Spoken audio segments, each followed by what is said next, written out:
अस्सलामुअलैकुम। कैसे हैं आप सब लोग? उम्मीद है कि खैरियत से होंगे। और मुझे ऐसा लग रहा है मैं बहुत ज़्यादा दिनों के बाद आप लोगों से मिल रही हूँ, आप लोगों को नावल सुना रही हूँ। एक्चुअली पहले मैं जितने भी आप लोगों को सुना रही थी नावल्स, वो सिलसिलेवार हैं, उनमें मैं फिर भी आप लोगों को कभी ना कभी एपिसोड्स दे देती हूँ, लेकिन ये शॉर्ट नावल्स मैंने बिल्कुल बंद कर दिए थे। अब मैंने दोबारा स्टार्ट किया और इस नावल के थ्रू मैं आप लोगों को कुछ कहना चाहती हूँ।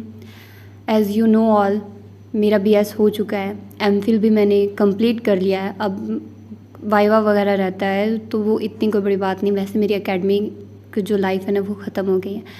अब आफ्टर 3-4 ईयर मैं अब घर वापस जा रही हूँ, ठीक है, क्योंकि दरमियान में कोविड आ गया था तो कोविड मैंने घर में गुजारा था, तो फिर वो तो घर की ही जर्नी थी। तो अब ये है कि आप लोगों के साथ मैं जितना भी थ्रू आउट रही हूँ 3 साल, इसमें ये था कि मैं छुट्टियाँ होती थी तो घर में अच्छे से आप लोगों को टाइम देती थी। अब ये हुआ कि अब फिर मैं मुस्तकिल तौर पर घर जा रही हूँ, मैं कोई जॉब वगैरह नहीं कर रही, तो इसलिए मैं आप लोगों को प्रॉपर टाइम दूँगी। और मेरे बहुत सारे प्लान्स हैं आप लोगों को, जितने भी नावल्स हैं ना वो मैंने सारे बारी बारी स्टार्ट कर देने हैं, ठीक है। और मैंने इस तरह से करना है कि डेली बेसिस पर 3-4 नावल स्टार्ट कर दें। अब आप लोग कहेंगे कि नहीं भाई एक ही नावल लेकर चलूँ, तो ऐसा इसलिए नहीं होगा क्योंकि देखो, अब जैसे कि चैनल डिफरेंट होते हैं तो उनके डिफरेंट वो ऐसे तो नहीं करते ना कि एक ही दिन में आप लोगों को वो सारा नावल वो सारा ड्रामा सुना दें। वो एक एपिसोड होती है उनकी सिलसिलेवार की, ठीक है। तो नावल भी मैंने इस तरह से उनका सिस्टम लगाना है कि आप में से कोई जिसको जो नावल पसंद होगा वो सुन लिया करेगा। इस तरह से मेरे पर भी प्रेशर नहीं होगा, मुझे भी अंदाज़ा होगा कि आप लोगों को ये एपिसोड देनी है। टाइम मैंने सोचा है कि एग्जैक्टली नहीं बता सकती, लेकिन 40 से अबव होगा और 1 घंटे से कम ही होगा या 1 घंटा होगा। इससे ज़्यादा आप लोगों को टाइम नहीं दे सकती, हर एपिसोड इतनी होगी। बाकी जो ये नावल इस तरह से है, ये मैं कोशिश करूँगी कि ये डेली बेसिस पर आप लोगों को शॉर्ट नावल ज़रूर एक ना एक तो मिला करे। बाकी जितने भी नावल्स होंगे सिलसिलेवार वो मैं दूसरे चैनल्स पर भी करूँगी, इधर भी करूँगी। और भी मेरे बहुत सारे प्लान्स हैं।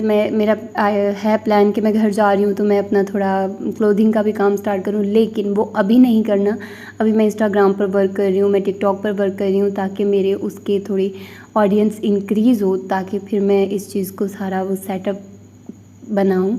और ये मैं अभी आप लोगों के साथ एक तरह से बता रही हूँ, आप लोगों से शेयर कर रही हूँ कि मेरी माइंड में क्या क्या प्लान्स हैं, ठीक है।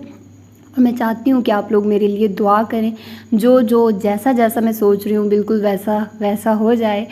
तो मेरे लिए बहुत बड़ी बात है कि अल्लाह ताला मुझे इतना करे। और मैं बिल्कुल अब मेरा यही फ़ोकस है कि मैं घर जाऊँ तो बस मैंने अब नावल ही रिकॉर्ड करने हैं आप लोगों के लिए, नावल से रिलेटेड सारा काम करना है, अपने चैनल के वो थोड़ा व्यूवर्स इंक्रीज़ करने हैं, क्योंकि मुझे पता है मेरा चैनल बहुत ज़्यादा डाउन हो गया है, मैं आप लोगों को टाइम नहीं प्रॉपर दिया।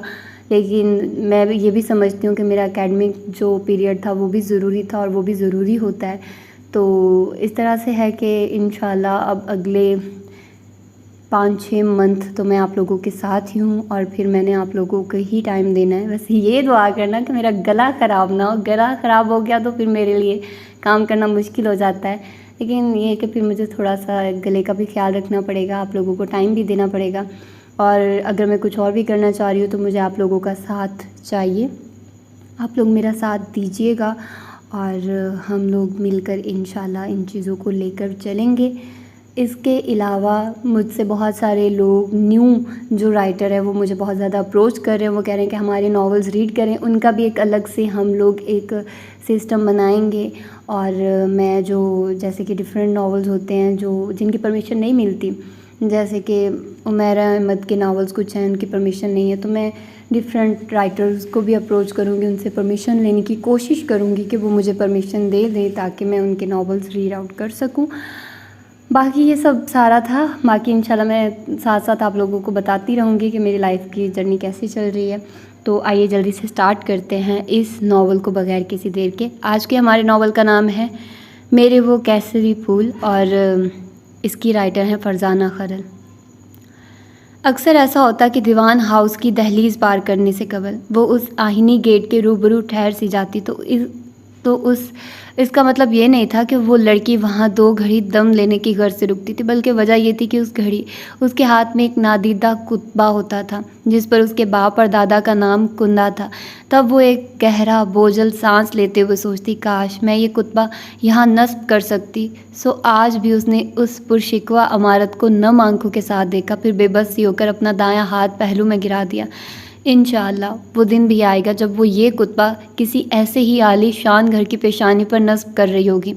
वो अपनी ज़मीन बोझ शनाख्त से ये अहद करती हुई जब मजबूत कदमों के साथ वो गेट अबूर कर रही होती तो उसकी दोनों अब्रों के बीच अलिफ की सूरत उभरने वाली मोटी सलवट बहुत दूर से भी नज़र आ रही होती थी। उसकी भाभी ने उसके कमरे का दरवाज़ा इस कदर आहिस्तगी से खोला था तो चंद लम्हे बेड पर आड़ी तिरछी पड़ी। उस लड़की को घूरने के बाद उसी आहिस्तगी से बंद भी कर दिया तो झूठ मूठ की नींद में डूबी वर्षा तैमूर ने पूरी आंखें खोलकर वॉल क्लॉक पर निगाह डाली जहां सुबह के 9 बज रहे थे। वो रात को जल्दी सोने की आदत तो नहीं थी। उसके इल्म में होगा कि निस्फ शब को घर में डॉक्टर क्यों आया था। जैसे उसके कमरे में दरवाज़ा भिड़ने से कबल उसकी प्यारी भाभी ने यह सवाल किसी नहायत वज़नी शय से बांध कर उसके बिस्तर पर उछाला था जो उसके खौलते दिमाग पर ठक से लगा तो वर्षा, जो पिछले 2 घंटों से बिस्तर पर करवटें बदल रही थी, एकदम तलमला के उठ बैठी। हाँ, मुझे एतराफ़ है कि मैं रात गए जागती हूँ और अगर मैं ये सोने का ड्रामा कर रही थी तो साफ जाहिर है कि मैं अपनी बीमार दादी की तीमारदारी नहीं करना चाहती थी। उसने अजब तरह के बेजार मूड के साथ बिस्तर छोड़ते हुए सामने आईने पर निगाह डाली तो आंखों की लाली के साथ हलकोरे लेती एक बाअदब सी खुशबू ने उसे याद दिलाया, जब तुम्हें सब पता है तो तुम्हारे इल्म में ये भी होगा कि रात को इस घर में डॉक्टर के साथ कोई और भी आया था और वो निस्फ शब का मेहमान मुआशरती हैसियत से इस कदर आला था कि उसकी खुशबू भी मुकाबिल के दिल पर असर करती थी। वर्षा ने मुंह बसूरते हुए अपनी पलकों को पुरजोर अंदाज में झपका। ये अदब ज़दा महक ज़रूर भाभी के दरवाज़ा खोलने पर मेरे कमरे में घुस आई है। वो उस प्रोटोकॉल मांगती खुशबू को बुरी तरह नज़रअंदाज करती आईने के सामने से हटी। फिर जब फ्रेश होने के बाद वो बाहर आई तो इधर उधर देखे बिना नाक की सीध में किचन की जानिब आए। भाभी वहीं मौजूद थी। प्लीज़ जल्दी से मुझे नाश्ता दे दे वरना मिशा बीबी यहाँ आ गई तो उसकी मेहमान नवाजी में आप ही का वक्त ज़ाया होगा। वो रवानी से बोलती टेबल की जानिब बढ़ी। झुके सर के साथ भी वो खुद पर गढ़ी भाभी की निगाहों को महसूस कर रही थी। तुम्हारी दादी कई बार तुम्हारा पूछ चुकी है, पहले उन्हें देख खाओ फिर जो मर्ज़ी में आए करना। उसने ये सारी बात सुकून से सुनी कि दादी के मामले में भाभी का ये रवैया रूखा लहजा कोई नई बात नहीं थी। मुझे उनका हाल नहीं पूछना। उसने कुर्सी पीछे घसीटते हुए अपने सामने मौजूद किसी चीज़ को दरश्ती से घूरा। ऐन उसी वक्त किचन की जानिब बढ़ते साम मालिक ने उस लड़की के लबों से अदा होता वो मुख्तसर जुमला अपने शल हसाब के साथ सुना। वो जानता था कि वर्षा अपनी दादी से हमेशा एक फासले पर रहती थी, लेकिन आज दादी की हालत के पेश नज़र उस संग दिल लड़की ने इकसाम को मुंजमद कर दिया। हाल पूछने का कौन कह रहा है, तुम बस उनके कमरे में चली जाओ, उन्हें एक नज़र देख लो तो वो खुश हो जाएंगी। उस लम्हा भाभी के दबे लहजे में ऐसी लजाजत थी कि बाहर खड़े कसाम को विरसा पर बेइंतहा गुस्सा आया, जबकि विरसा ने भाभी को तीखेपन से देखा। आप अच्छी तरह जानती हैं कि मुझे आपकी सास की खुशी से कोई गर्ज नहीं। खसाम को विरसा के उस संगनुमा फ़िक्रे ने एक हौलनाक आगाही की सी कैफियत में धकेला। वो तो समझता था कि ये लड़की आजकल सिर्फ उसे ही तंग कर रही है, मगर ये तो हर रिश्ते के लिए एक आजमाइश साबित हो रही थी। वो वहाँ से दबे पाँव पलटा था, मगर उसके कदमों की तेज़ी में एक नुमाया तैश था। आखिर क्यों वो अपनी ज़ात के हरे मौसम किसी सहराई ज़मीन में गाड़ने पर तुली हुई थी। अभी ज़्यादा अरसा नहीं हुआ था, मगर जब से दीवान हाउस में वली अहद का ओहदा कसाम मालिक ने संभाला था तो मलिक साहब के दूर इक़्तिदार में सब्र, शुक्र और अताहत के साथ ज़िंदगी गुजारने वाली विरसा तैमूर इस नए अमीर आला के सामने अब शर्तों की मान करने लगी थी। उसकी काबिल कबूल शराइत मान ली गई थी और बाकी के मुस्तरद शुदा ख्वाहिशात का रद्द-ए-अमल उसके हर अमल में हर दर्मी की सूरत ज़ाहिर हो रहा था। अब वो हर एक एतराज़ के बावजूद रिक्शा, टैक्सी या फिर चिंची में सफ़र करती थी। उसकी ये सवारियाँ अहले कॉलोनी हत्ता के उनके गार्ड्स और चौकीदार तक के लिए परेशानी का बाइस थी। और क्यों ना होती कि 1 साल कबल तक की लड़की उस पोर्च में मौजूद लग्जरी गाड़ी में सफ़र करती थी तो मंजर कुछ यूँ होता कि दूसरी गाड़ी में 3-4 गार्ड भी साथ होते। उसकी हरकतें उसकी दादी और भाभी के लिए परेशान कुन थी, लेकिन विरसा को इसकी कुछ ख़ास परवाह नहीं थी। वो सिर्फ इस बात पर खुश थी कि चिंची से उतरते हुए अक्सर इत्तेफाकन सामने कसाम की बेशकीमत गाड़ी होती तो वो अपने अंदर जैसे सरशारी का केटू सर कर लेती थी। ऐसे में उसकी घनी पलकों का जंगल पहले से ज़्यादा स्याह हो जाता, क्योंकि उसकी ये सवारियाँ कसाम के लिए सब्र का कड़वा तरीन घूंट थी। वो उस अमीर आला की बेचारगी से लुत्फ़अंदोज़ होती तो जैसे जीत सी जाती। वो क्या करती कि उस शख्स के दौरे इक़्तिदार में उसे हुक्म अदूली अच्छी लगने लगी थी। गोया वो उस शाही महल की वाहिद बागी थी। वो यहाँ मालकों की हैसियत में शुमार होती थी, ना यहाँ कोई ग़ुलाम थी। वो बाखूबी आगाह थी कि इस घर से रिहाई में दादी और भाभी कभी उसका साथ नहीं देंगी। वो अकेली थी, सो उसके लिए आज़ादी की जंग लड़ना और फिर जीतना मुश्किल तरीन था। वो बस मैदान जंग में उतर आई थी और फ़िलहाल अपने हरीफ के ख़िलाफ़ उस लड़की का वाहिद हथियार उसके दोनों अब्रों के बीच अलिफ की सूरत उभरने वाली एक मोटी सिलवटी था। कसाम मालिक ख़ानदान की यह खासियत और रवायत उनके आबाओ अजदाद से चली आ रही थी कि उनके ख़ानदान में सिर्फ मर्द हाकिम था और इस कदर बाइख्तियार था कि ज़िंदगी के किसी भी मामले में अपनी औलादों और औरतों से मशवरा नहीं करता था, बल्कि उन्हें सिर्फ हुक्म सुनाया जाता। यही वजह थी कि जब कमोबेश निस्फ़ सदी कबल हुमायूं ख़ान अपनी बीवी के साथ उस किला नुमा बंगले में पनाह गुज़ीन हुआ तो दीवान साहब की वालदा और अहलिया में उन मेहमानों की बाबत किसी किस्म के भी इस्तफसार की ज़रूरत नहीं थी। लेकिन कुछ अरसे बाद आने वालों के रहन सहन और रख रखाव से उन्हें यह अंदाज़ा हो गया कि उनकी यहाँ पनाह गुज़ीनी की वजह गुर्बत या ग़ुलामी नहीं थी, बल्कि उन्हें एक मसले में जानी तहफ़्फ़ुज़ दरकार था। कुछ दिन मज़ीद गुजरे कि दीवान हाउस की औरतों पर इस मसले की हकीकत किसी पहाड़ की तरह गिरी थी। जब उन्होंने ये भी जान लिया कि हुमायूं ख़ान बैरिस्टर दीवान का कोई दरीना दोस्त नहीं था, उसे कत्ल के इल्ज़ाम में जेल हो गई थी। और जब उसका केस बैरिस्टर के पास आया तो चंद दिनों में ही उसने अपनी तहकीक और तजुर्बे की बिना पर जान लिया कि हुमायूं बेगुनाह है। फिर उसने अपनी मेहनत और जहानत से हुमायूं ख़ान को गोया फांसी के फंदे से उतारा था। बैरिस्टर की उस लगन और मेहनत ने हुमायूं का दिल और उसकी रूह तक जीत ली। उसने एक ठठरती हुई गमगीर स्याह रात में उन मियाँ बीवी पर अपने घर के दरवाजे वाह करते हुए उनके तहफ़्फ़ुज़ की जो कड़ी जिम्मेदारी उठाई थी, वो दीवान और उसके बड़े बेटे मालिक ने अपनी आखिरी सांस तक तहे दिल से निभाई।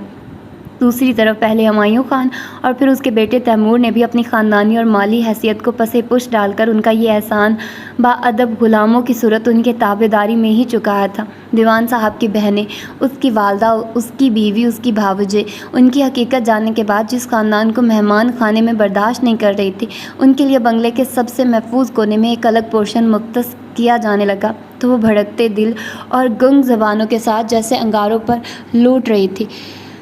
आज सालों गुजरने के बाद भी उस ख़ानदान की औरतों की ज़बानें गोबंद थी, मगर आज भी वो फैमिली उनके दिलो दिमाग को नाकाबिले कबूल थी। ये सब किस्मत और वक्त का खेल था कि हुमायूं की ज़िंदगी में पेश आने वाला वो इत्तफाकिया हादसा उसकी नस्ल को बेनामो निशान कर चुका था और यह हकीकत कबूल करने के सिवा और कोई चारा नहीं था। लेकिन अब हुमायूं की पोती विरसा तैमूर हर हकीकत को ठोकर पर रखते हुए अपनी ज़ात को खुली फ़िज़ा में उड़ता देखने की ख्वाह थी।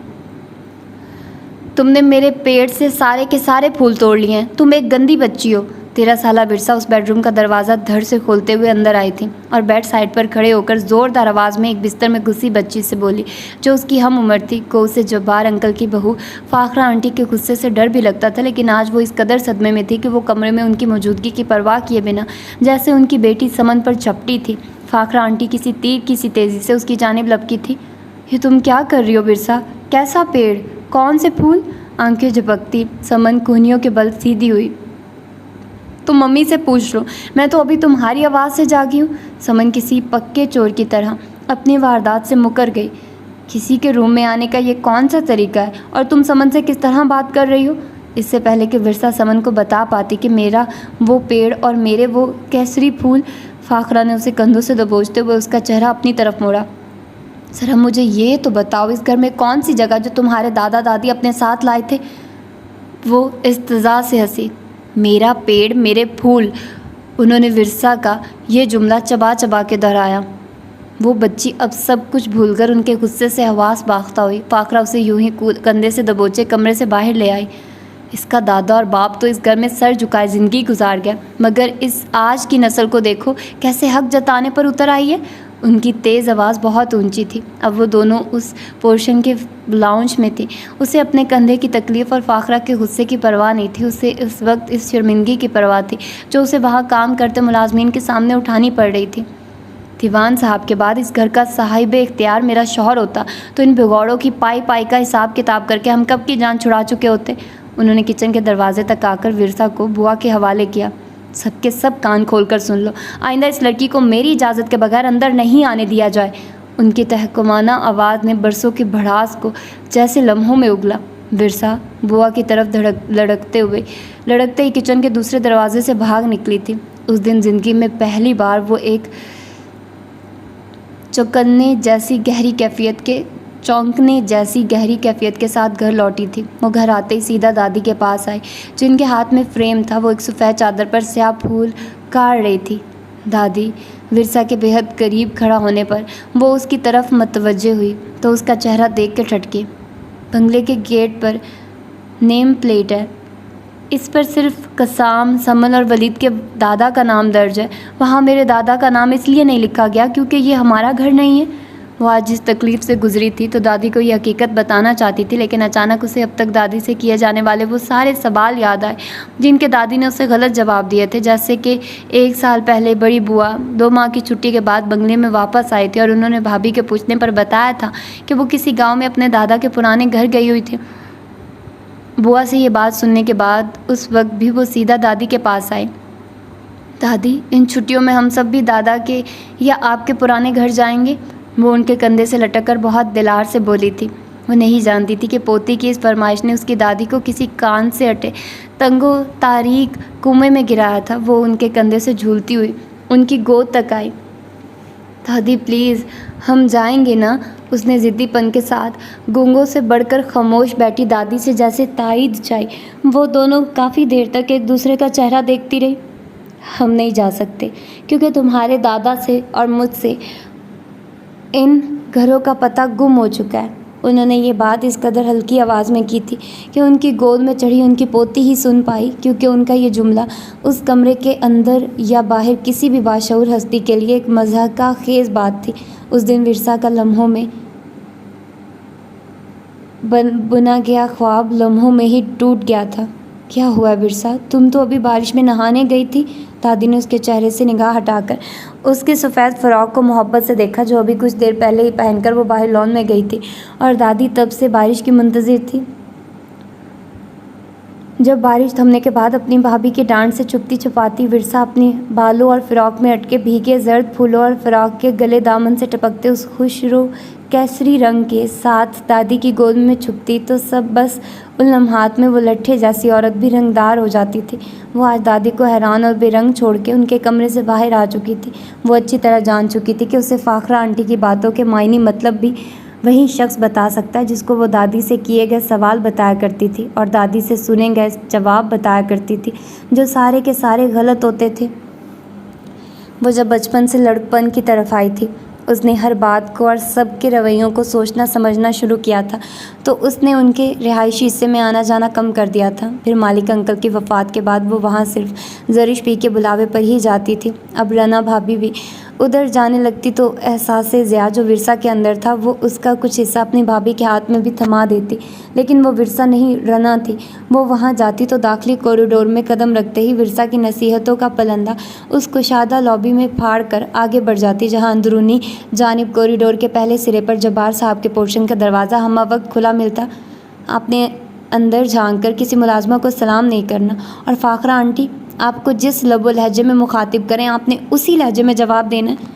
मगर रना भाभी की यादाश्त इन मामलात में बहुत ख़राब थी। वो हमेशा हर नौकर मालिक से सामना होने पर नहायत खुश इखलाक़ी से सलाम दुआ करती हुई उस कालीन पोश कॉरिडोर के आखिरी सिरे पर जब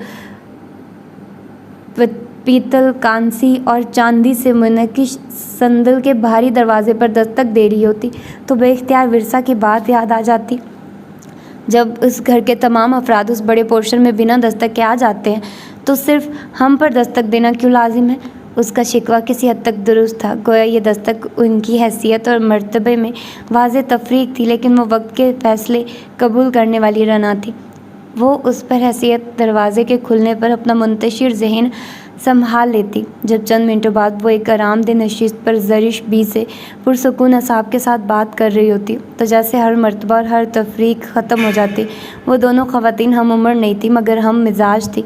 उनमें तोहफ़े तोहफ़ का लेन देन रहता था। रना आज भी यहाँ सिर्फ मिलने की गर्ज से नहीं आई थी, बल्कि उनके हाथ में एक ख़ास तोहफ़ा था। उस वक्त ज़रिश बी का मसरूफ़ अंदाज़ और उनके चेहरे की रौनक कसाम के अपनी शिकारगाह से वापसी की बदौलत ही थी। आप तो जानती हैं कि घर के किसी भी काम में मुझे विरसा का ताउन हासिल नहीं, वरना 2-3 कमीज़ें मैं एक हफ़्ते में काट लेती थी। वो अपने शिकवे सिर्फ ज़रिश बी से ही कर लेती थी। फिर वो अपने लहजे से तासुफ छटकते हुए जबरन मुस्कुराई। देखिए तो इस बार मैंने आपका कुर्ता बहुत दिल से और नफासत से काढ़ा है। वो ज़रिश बी के सामने कुर्ता फैलाते हुए मायने खेजी से गोया हुई, और जानने वालों ने जान लिया कि ये इस कदर नफासत किन हाथों की मरहून मन्नत है। ये तुम्हारी मोहब्बत है रना, वरना इस मशीनी दौर में इतना तरद्दुद अब कौन करता है। ज़रिश ने अपने सामने रखे तोहफे पर भरपूर निगाह डाली। ये पहली बार नहीं था कि कढ़ाई देकर वो चौंकी ना हो। वो एक बार जैसे दिल से मुस्कुराई। माशाल्लाह, ये टांके तो अम्मा के हाथ से लगे हैं। उन्होंने टांकों को नहायत मोहब्बत से छुआ। लगता है इन दादी पोती के ताल्लुकात में कुछ बेहतरी आई है, वरना अम्मा तो विरसा के रवैयों से जैसे दुनियादारी से कट ही गई थी। वो गले पर लगी डोरी को सीधा करते हुए दुखी सा होकर बोली, पता नहीं ये बेहतरी है या कुछ और, कि पहले वो दादी से कुछ हाँ कर लेती थी, अब कहीं माँ से वो भी बंद है। रना के बोझल लहजे और ठंडी आह से वहाँ एक गहरी खामोशी छा गई। विरसा को मेरे पास भेजना, मैं उसे समझा दूंगी। उन्होंने मतानत से निगाह हटाई और दोबारा कुर्ते के दामन से जुड़ी रेशम की उस स्याह डोरी को सीधे रुख मोड़ना चाहा, मगर नाकाम हुई कि अम्मा से कहीं तो गलती हुई थी। कोई तो टांका ऐसा था जो गलत लग गया था। वो इस गलती पर अम्मा से शिकवा करने का कोई हक नहीं रखती थी। वो बस महसूस कर सकती थी कि स्याह डोरी में से झलकता खुशकुन रेशम अब पेशमानी की कैफियत में था कि किसी एक गलत टांके ने सब कुछ उलझा दिया था। वो उस वक्त अपने कमरे के पिछले टेरेस पर अपना स्मार्टफोन कान और कंधे के बीच दबाए, एक हाथ में कोल्ड ड्रिंक कैन लिए, दूसरा हाथ हवा में लहरा लहरा कर जैसे किसी को लोकेशन समझाने की कोशिश कर रहा था। जब उसके गिर्द कहीं हेलो हेलो की आवाज़ उभरी, उसने यूं ही बात करते करते अपने दाएं बाएं देखा, लेकिन टेरेस पर वो अकेला था। उससे आ पड़ती शाम में वो आवाज़ उसका वहम नहीं थी। वो वाकई एक ज़रा तवक्कुफ़ के बाद वही आवाज़ दोबारा उभरी। वो अब भी टेरेस से जुड़े उस घने दरख्त की जानिब देखने के बजाय अपने कमरे की खिड़की की तरफ मतवज्जे हुआ। ये आवाज़ विरसा की थी और वो दोबारा उस दरख्त पर चढ़ने की हिम्मत नहीं कर सकती थी। अभी 6 माह पहले वो इसी दरख्त से उतरते हुए गिरी थी और उसका बाजू फ्रैक्चर हो गया था। वो बुद्धू, इधर सामने देखो। बलाखिर उसे कुछ ऊंचा बोलना पड़ा। उसने सामने देखा, फिर वो हक्का बक्का हुआ। यार, मैं तुमसे बाद में बात करता हूँ। उसने अजलत में फ़ोन बंद किया। फिर वो खफगी के आलम में आगे बढ़ा। एक तो आजकल वो यूनी में अपने एडमिशन के सिलसिले में बिजी था, दूसरा उसकी फुफ्फो जो समन की बर्थडे अटेंड करने आई हुई थी। कुछ रोज़ कबल उनका एक्सीडेंट हो गया था। वो कोई सीरियस एक्सीडेंट नहीं था, वो बिल्कुल ठीक थी, मगर अहवाल पूछने वाले दोस्त अहबाब का तांता बंधा हुआ था। वो जब भी बड़े पोर्शन में झांकती तो कसाम उसे मेहमानों के पास ही नज़र आता। ये क्या पागलपन है? वो उसे डांटते हुए रेलिंग के करीब हुआ। अब फासला इतना कम था कि वो हाथ बढ़ा के उसे पकड़ सकता था। अब क्या दूसरा बाजू तोड़वाने का इरादा है? वो डपट के बोला। वो आज उस पर पहली मर्तबा यूँ गुस्सा हुआ। तो क्या करती? बात भी ज़रूरी थी और तुमसे करने का मौका ही नहीं मिल रहा था। वो उसके गुस्से की परवाह किए बिना इत्मीनान से बोली। हाँ, पहले की तमाम बातों जैसी ज़रूरी बात। वो उसके इत्मीनान से चिढ़कर गुस्से से गोया हुआ और रेलिंग पे दोनों हाथ जमाते हुए उसे घूरने लगा। फ़र्ज़ करो आने वाले दिनों में हम में से कोई भी ये बंगला छोड़कर कहीं और शिफ्ट हो जाए, तो क्या 30-40 साल का अरसा गुजरने के बाद हम इस घर का एड्रेस भी भूल सकते हैं? वो बहुत सोच के जैसे एक एक लफ्ज़ नाप तोल कर बोली, मतलब कि जैसे उसका जुमला अधूरा रह गया। तुम पता नहीं क्या चीज़ हो। वो उसकी बात काट कर झुंझला के बोला। उसने रेलिंग पर जमे अपने हाथ हटाए। तुमने इस अहमकाना सवाल की खातिर ये ख़तरा मोल लिया है? उसने एक हाथ जीन्स की पॉकेट में डालते हुए यूं देखा जैसे उसे स्टूपिड कहने की शदीद ख्वाहिश को दबा लिया। वो उसे पॉकेट से सेल फोन निकालता देखकर परेशान हुई। कसाम का रवैया बता रहा था कि वो उसे जवाब दिए बिना अभी नज़रों से ओझल हो जाएगा। जिसे तुम अहमकाना सवाल समझ रहे हो वो इसी ख़ास हस्ती का जवाब है। वो आज फिर रूहान सी हुई। अपने सेल पर टेक्स्ट करता कसाम उसकी रूहान सी आवाज़ पर चौंका, ना परेशान हुआ। How funny. वो यूं ही सर झुकाए मुस्कुराया, फिर उसी साबका जगह पर आकर बोला तो उसके लबों से उभरता वो सवाल उस तमाम सिचुएशन से हटकर था। विरसा ने उसे हॉइंकों की तरह देखा, यहाँ तक कि कसाम ने वही सवाल फिर से और बरहमी से दोहराया। How old are you now? अहमकाना सवाल इस तरह के होते हैं, वो ये कहना चाहती थी। अगर वो कह देती तो फिर दादी की बातों से गलत और सही को किस तरह अलग करती, और वो एक अच्छा टीचर खोना नहीं चाहती थी। 12 साल और 2 माह, वो जल भुन के बोली। वो ख़ास हस्ती तुम्हारी कोई टीचर है, कोई फ्रेंड है, या फिर तुम्हारा ख्याली पुलाव? लेकिन अब तुम इसे अपनी एज ज़रूर बताना। आई थिंक वो तुम्हें कोई दूध पीती बच्ची समझती है। जो भी है वो तुमसे मुखलिस नहीं है, इसलिए हमेशा गलत बयानी से काम लेती है। उसने ये बात उसे एक शर्मिंदा करने और दिल जलाने जैसी मुस्कुराहट के साथ समझाई। विरसा की हालत उस चिड़िया जैसी हुई जो उसे अपने घोंसले के बेहद करीब देखकर एक दूसरी शाख पर मुंह लटका के बैठी थी। हर जवाब गलत। आखिर दादी के साथ क्या मसला है? गोट इस सवाल पर फंस चुकी थी। वो उस शाम इस कदर बददिल और डिप्रेस थी कि अगर उसे चिड़िया का एहसास न होता तो वो आज की रात उस घोंसले में गुजार सकती थी। आजकल वो और मिशा एक साथ शॉपिंग कर रही थी क्योंकि उन्हें एक यूनी फ्रेंड की शादी अटेंड करना थी। आज शॉपिंग का एंड करते हुए जब वो दोनों एक साथ पार्लर गई तो दोनों का मूड अच्छा था। फिर उसने मिशा के लाख मना करने के बावजूद अपने बेहद लंबे स्याह बालों को बिल्कुल शॉर्ट कटिंग में सेट करवाने के साथ एक अजीब से कलर में स्ट्रेकिंग भी करवा ली थी। वापसी पर मिशा का मूड ऑफ था और विरसा मुतमईन थी। वो खुश भी थी। उसे अंदाज़ा ही नहीं था कि ये तब्दीली उसे किस कदर शार्प और ज़िद्दी किस्म की लड़की जाहिर कर सकती है। अब वो जितना भी खुश हो लेती, उसे ये डर भी था कि उसका हेयर स्टाइल भाभी का दिल भी बंद कर सकता है। पार्लर से आधे घंटे की ड्राइव के बाद गाड़ी जब दीवान हाउस से 100 गज के फासले पर थी तो सामने के मंजर ने उसे मलाल में मुब्तला किया। जहाँ चौकीदार बंगले का गेट खोल रहा था, ओह शिट, उसने गुस्से से मुठ्ठियाँ भींची। काश वो इस वक्त मिशा की गाड़ी में ना होती और इस वक्त कोई भी नीला पीला रिक्शा कसाम की लग्जरी गाड़ी के करीब फटफट कर रहा होता तो उस आला शख्स और उसके कीमती ड्रेस में रची बसी ब्रांडेड परफ्यूम की महक तक कंगाल हो चुकी होती। यहीं रुको प्लीज़, उसने मिशा के स्टीयरिंग घुमाते हाथों पर अपना हाथ रखा जबकि निगाह सामने मरकूज थी जहां अब गाड़ी खुला गेट अबूर कर रही थी। मिशा अब कहीं माँ से उसकी इन हरकत पर हैरतज़दा होना छोड़ चुकी थी। विरसा की भटकती रविश उसकी समझ से बाहर थी, वरना वो जानती थी कि उस घर का वली अहद उसे बहरी जहाज़ तक दान कर सकता था। उसने एक तासुब भरी सांस पर गुजारा करते हुए बेल बूटों से लदी दीवार के साथ नरमी से ब्रेक लगाए। उसकी निगाह ने आज भी दीवान हाउस को हसरत और सताई से देखा। कहीं एकड़ पर फैला ये बंगला जाने कब तामीर हुआ था, लेकिन आज भी नया नकोर दिखता था। उसकी फसील नुमा 4 दीवारी के अंदर और बाहर अगर हिफाजत का इंतज़ाम आज भी सख्त था तो मिशा जानती थी कि वो दीवान हाउस के मालिकों के लिए नहीं था, वो उसके साथ बैठी लड़की के लिए था। कसाम का कोई जुर्म तो था जो विरसा तैमूर को अपने मंसूबों में उसके लिए हर सज़ा बोनी लग रही थी।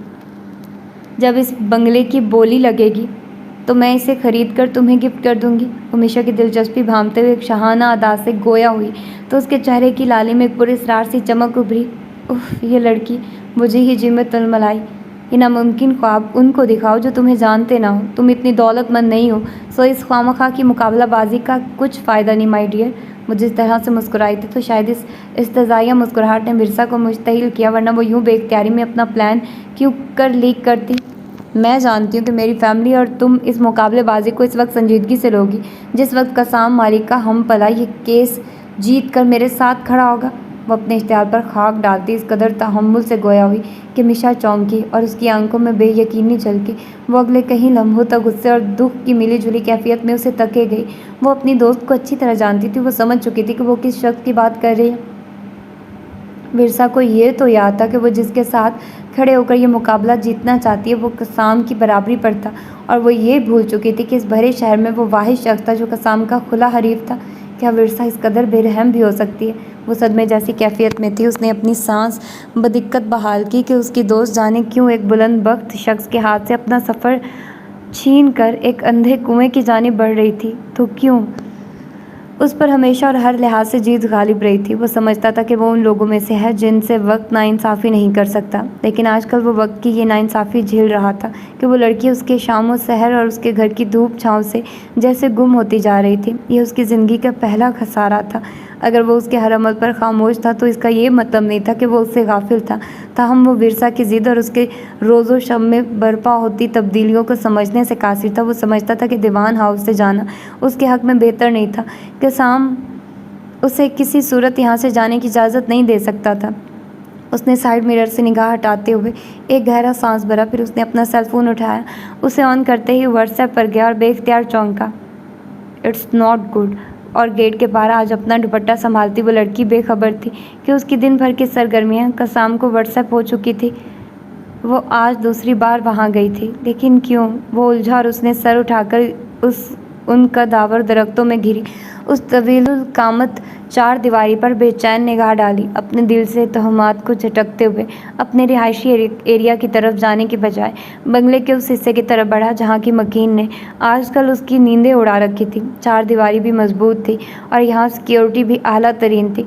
जब हर जगह सब ठीक था, फिर वो किस चीज़ से खौफजदा था कि पुरसकून होने के बावजूद एक साए साए करती उलझन और बेसकूनी भी मुसलसल उसके साथ थी। गहरे नीले दबीज़ पर्दों से ढकी सागवानी खिड़कियों के पार शाम का लापरवाह सा उजाला जैसे रात की बोझल और मुतफक्किर स्याही में मदगम हुआ जा रहा था। उस वक्त दीवान हाउस के पोर्शन में अपनी मखसूस नशिस्त पर बड़ा जमान ज़रिश भी अपनी छोटी बहन फ़ाखरा की गुफ्तगू को सुनने और समझने की बजाय बस बेख्याली में मुस्कुरा रही थी। अगर फ़ाखरा गौर करती तो जान लेती कि उसकी आपा उलझी हुई थी और उनका ध्यान जाने कहाँ भटक रहा था। वो दोनों बहनें एक ही घर में ब्याही हुई थी। उन दोनों के मिजाजो अतवार में भी इस शाम और रात जैसा ही फ़र्क था। यही वजह थी कि उनकी औलादों की तबीयत, तरबियत और तर्ज़ ज़िंदगी में भी कुछ ऐसा ही फ़र्क नुमाया था। कसाम ने वकालत का पेशा अपने बाप की ख्वाहिश पर चुना था, मगर अपने पॉलिटिकल बैकग्राउंड को सख्त तगदो के साथ बरकरार रखना उसकी अपनी चॉइस थी। जबकि उसका चचा ज़ाद वलीद बाप के नक्शे कदम पर चलते हुए अपना फैमिली बिजनेस खूब अहसन तरीके से संभाल रहा था। दूसरी तरफ ज़रिश और फ़ाखरा के मैके का हर मर्द सिविल और गवर्नमेंट सर्विस में था। इस तरह उन दोनों ख़ानदानों के गट्स जोड़ने उन्हें नुमायाँ हैसियत दिए रखी थी।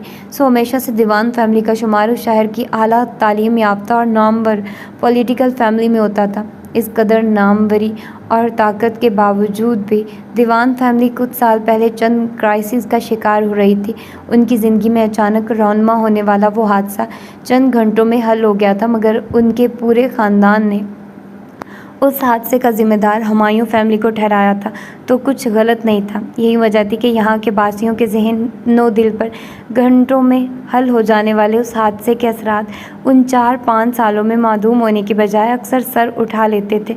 अब यहाँ फ़ाखरा जैसे लापरवाह किस्म के लोगों के नज़दीक दीवान फैमिली में सब कुछ ठीक जा रहा था और उसे यूं ही ठीक ही चलते रहना था।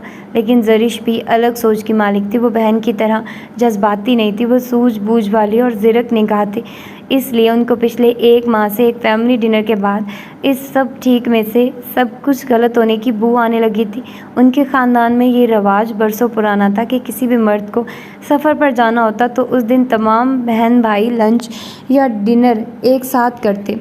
कभी कसाम को कुछ अरसे के लिए अपनी शिकारगाह पर जाना होता या फिर वलीद बैरून मुल्क किसी बिजनेस टूर पर जा रहा होता, तो उनकी रवानगी और वापसी उन दोनों सूरतों में दोनों फैमिलियाँ एक दूसरे के यहाँ मधु होती। कि डिनर छोटे पोर्शन में होता तो फ़ाखरा तकरीबन अपना सारा मैका मधु कर लेती। इसके बरक्स ज़रिश भी बेटे का मिजाज समझते हुए ऐसी नौयत के डिनर पर इस कदर गैदरिंग का सोच भी नहीं सकती थी।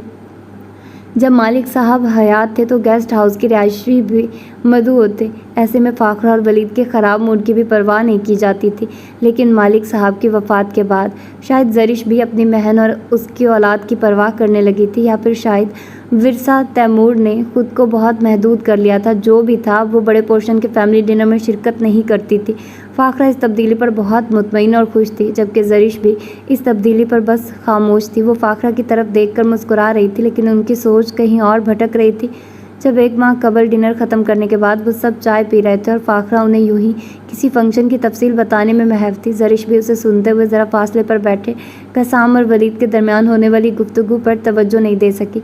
मगर 1 माह गुजरने के बाद भी उनको याद था कि उन दोनों की बहस किसी तल्ख़ कलामी पर ख़त्म हुई थी। फिर जैसे उन तीनों ख़वातीन को अपनी जानिब मतवज्जे पाकर एकदम संभल गए। कसाम अगली सुबह शिकारगाह चला गया तो वो उससे तल्ख कलामी की वजह दरियाफ्त नहीं कर सकी। फाखरा और समन ने तो शायद इस सब का नोटिस ही नहीं लिया था, लेकिन वो अगले कई दिन परेशान रहने के बाद अब कुछ मुतमईन हो चुकी थी। मगर उनका इत्मीनान आज लंच टेबल पर उस वक्त भग से उड़ गया जब कसाम और वलीद ने 1 माह बाद की मुलाकात पर आपस में चंद रस्मी जुमलों का तबादला भी साबका अंदाज में किया। फाखरा अपनी गुफ्तगू के दौरान इस वक्त ठटकी जब वो ज़रिश भी को अपनी दोस्त की बीमारी का बता रही थी और वो जवाबन मुस्कुराए जा रही थी। फाखरा एकदम खामोश हुई। उसने बड़ी बहन की अदम तवज्जो को जैसे अचानक नोट किया। कोई तो मसला था जिसने उसकी ज़हीनो फतीन बहन को उलझा रखा था। वो उनकी गायब दिमागी पर चौंकी। बताइए तो आपा, मैं भला अभी किसका जिक्र कर रही थी? वो अपने दोनों जबड़े दबाते हुए खफकी से गोया हुई। अब अगर ज़रिश भी उसको अपने परेशान कुन वहमात से आगाह करती तो तेज़ मिजाज की मालिक फाखरा वलीद से इस बात की पूछताछ जाने किस अंदाज में करती, जबकि वो बात को बढ़ाना नहीं चाहती थी। हाँ, मैं दरअसल वो ज़रा सा गड़बड़ाने के बाद कोई मुनासिब जवाब तलाश ही कर लेती। उसी पर लाउंज का दरवाज़ा बर्क रफ्तारी से खुला और समन की तूफ़ानी आम ने उन्हें अपनी तरफ मतवज्जह किया। ज़रिश भी ने तशक्कुर भरा सांस लिया कि उन पर हावी वो मुश्किल घड़ी फिलफौर टल गई थी। अल्लाह खैर। फाखरा ने बेटी की इस हरकत पर उसे तन निगाही से देखा कि खाला के घर भी मैनर्स के साथ आया जाता है, जिसे समन ने सहूलत से नज़रअंदाज किया। अगले 1 मिनट तक वो लाउंज की हर छोटी बड़ी लाइट ऑन कर चुकी थी। वो अमूमन ऐसा नहीं करती थी, मगर वो इस तरह का मुजाहरा उस वक्त करती जब उसे कसाम से कोई शिकायत होती या फिर उसे खाला के सामने खुद पर आयद पाबंदियों का गुबार निकालना होता। तब यहाँ आते ही वो बड़े पोर्शन का पुरसुकून माहौल लम्हों में बदल के रख देती। उसके ख्याल में ये तेज़ तरीन रोशनी उसकी मेहरबान किस्म की खाला को पूरी आंखें खोलने पर मजबूर करती थी। अब ये बचकाना हरकतें छोड़ दो समन। उसने माँ की सपाट आवाज़ एक बार फिर नज़रअंदाज की।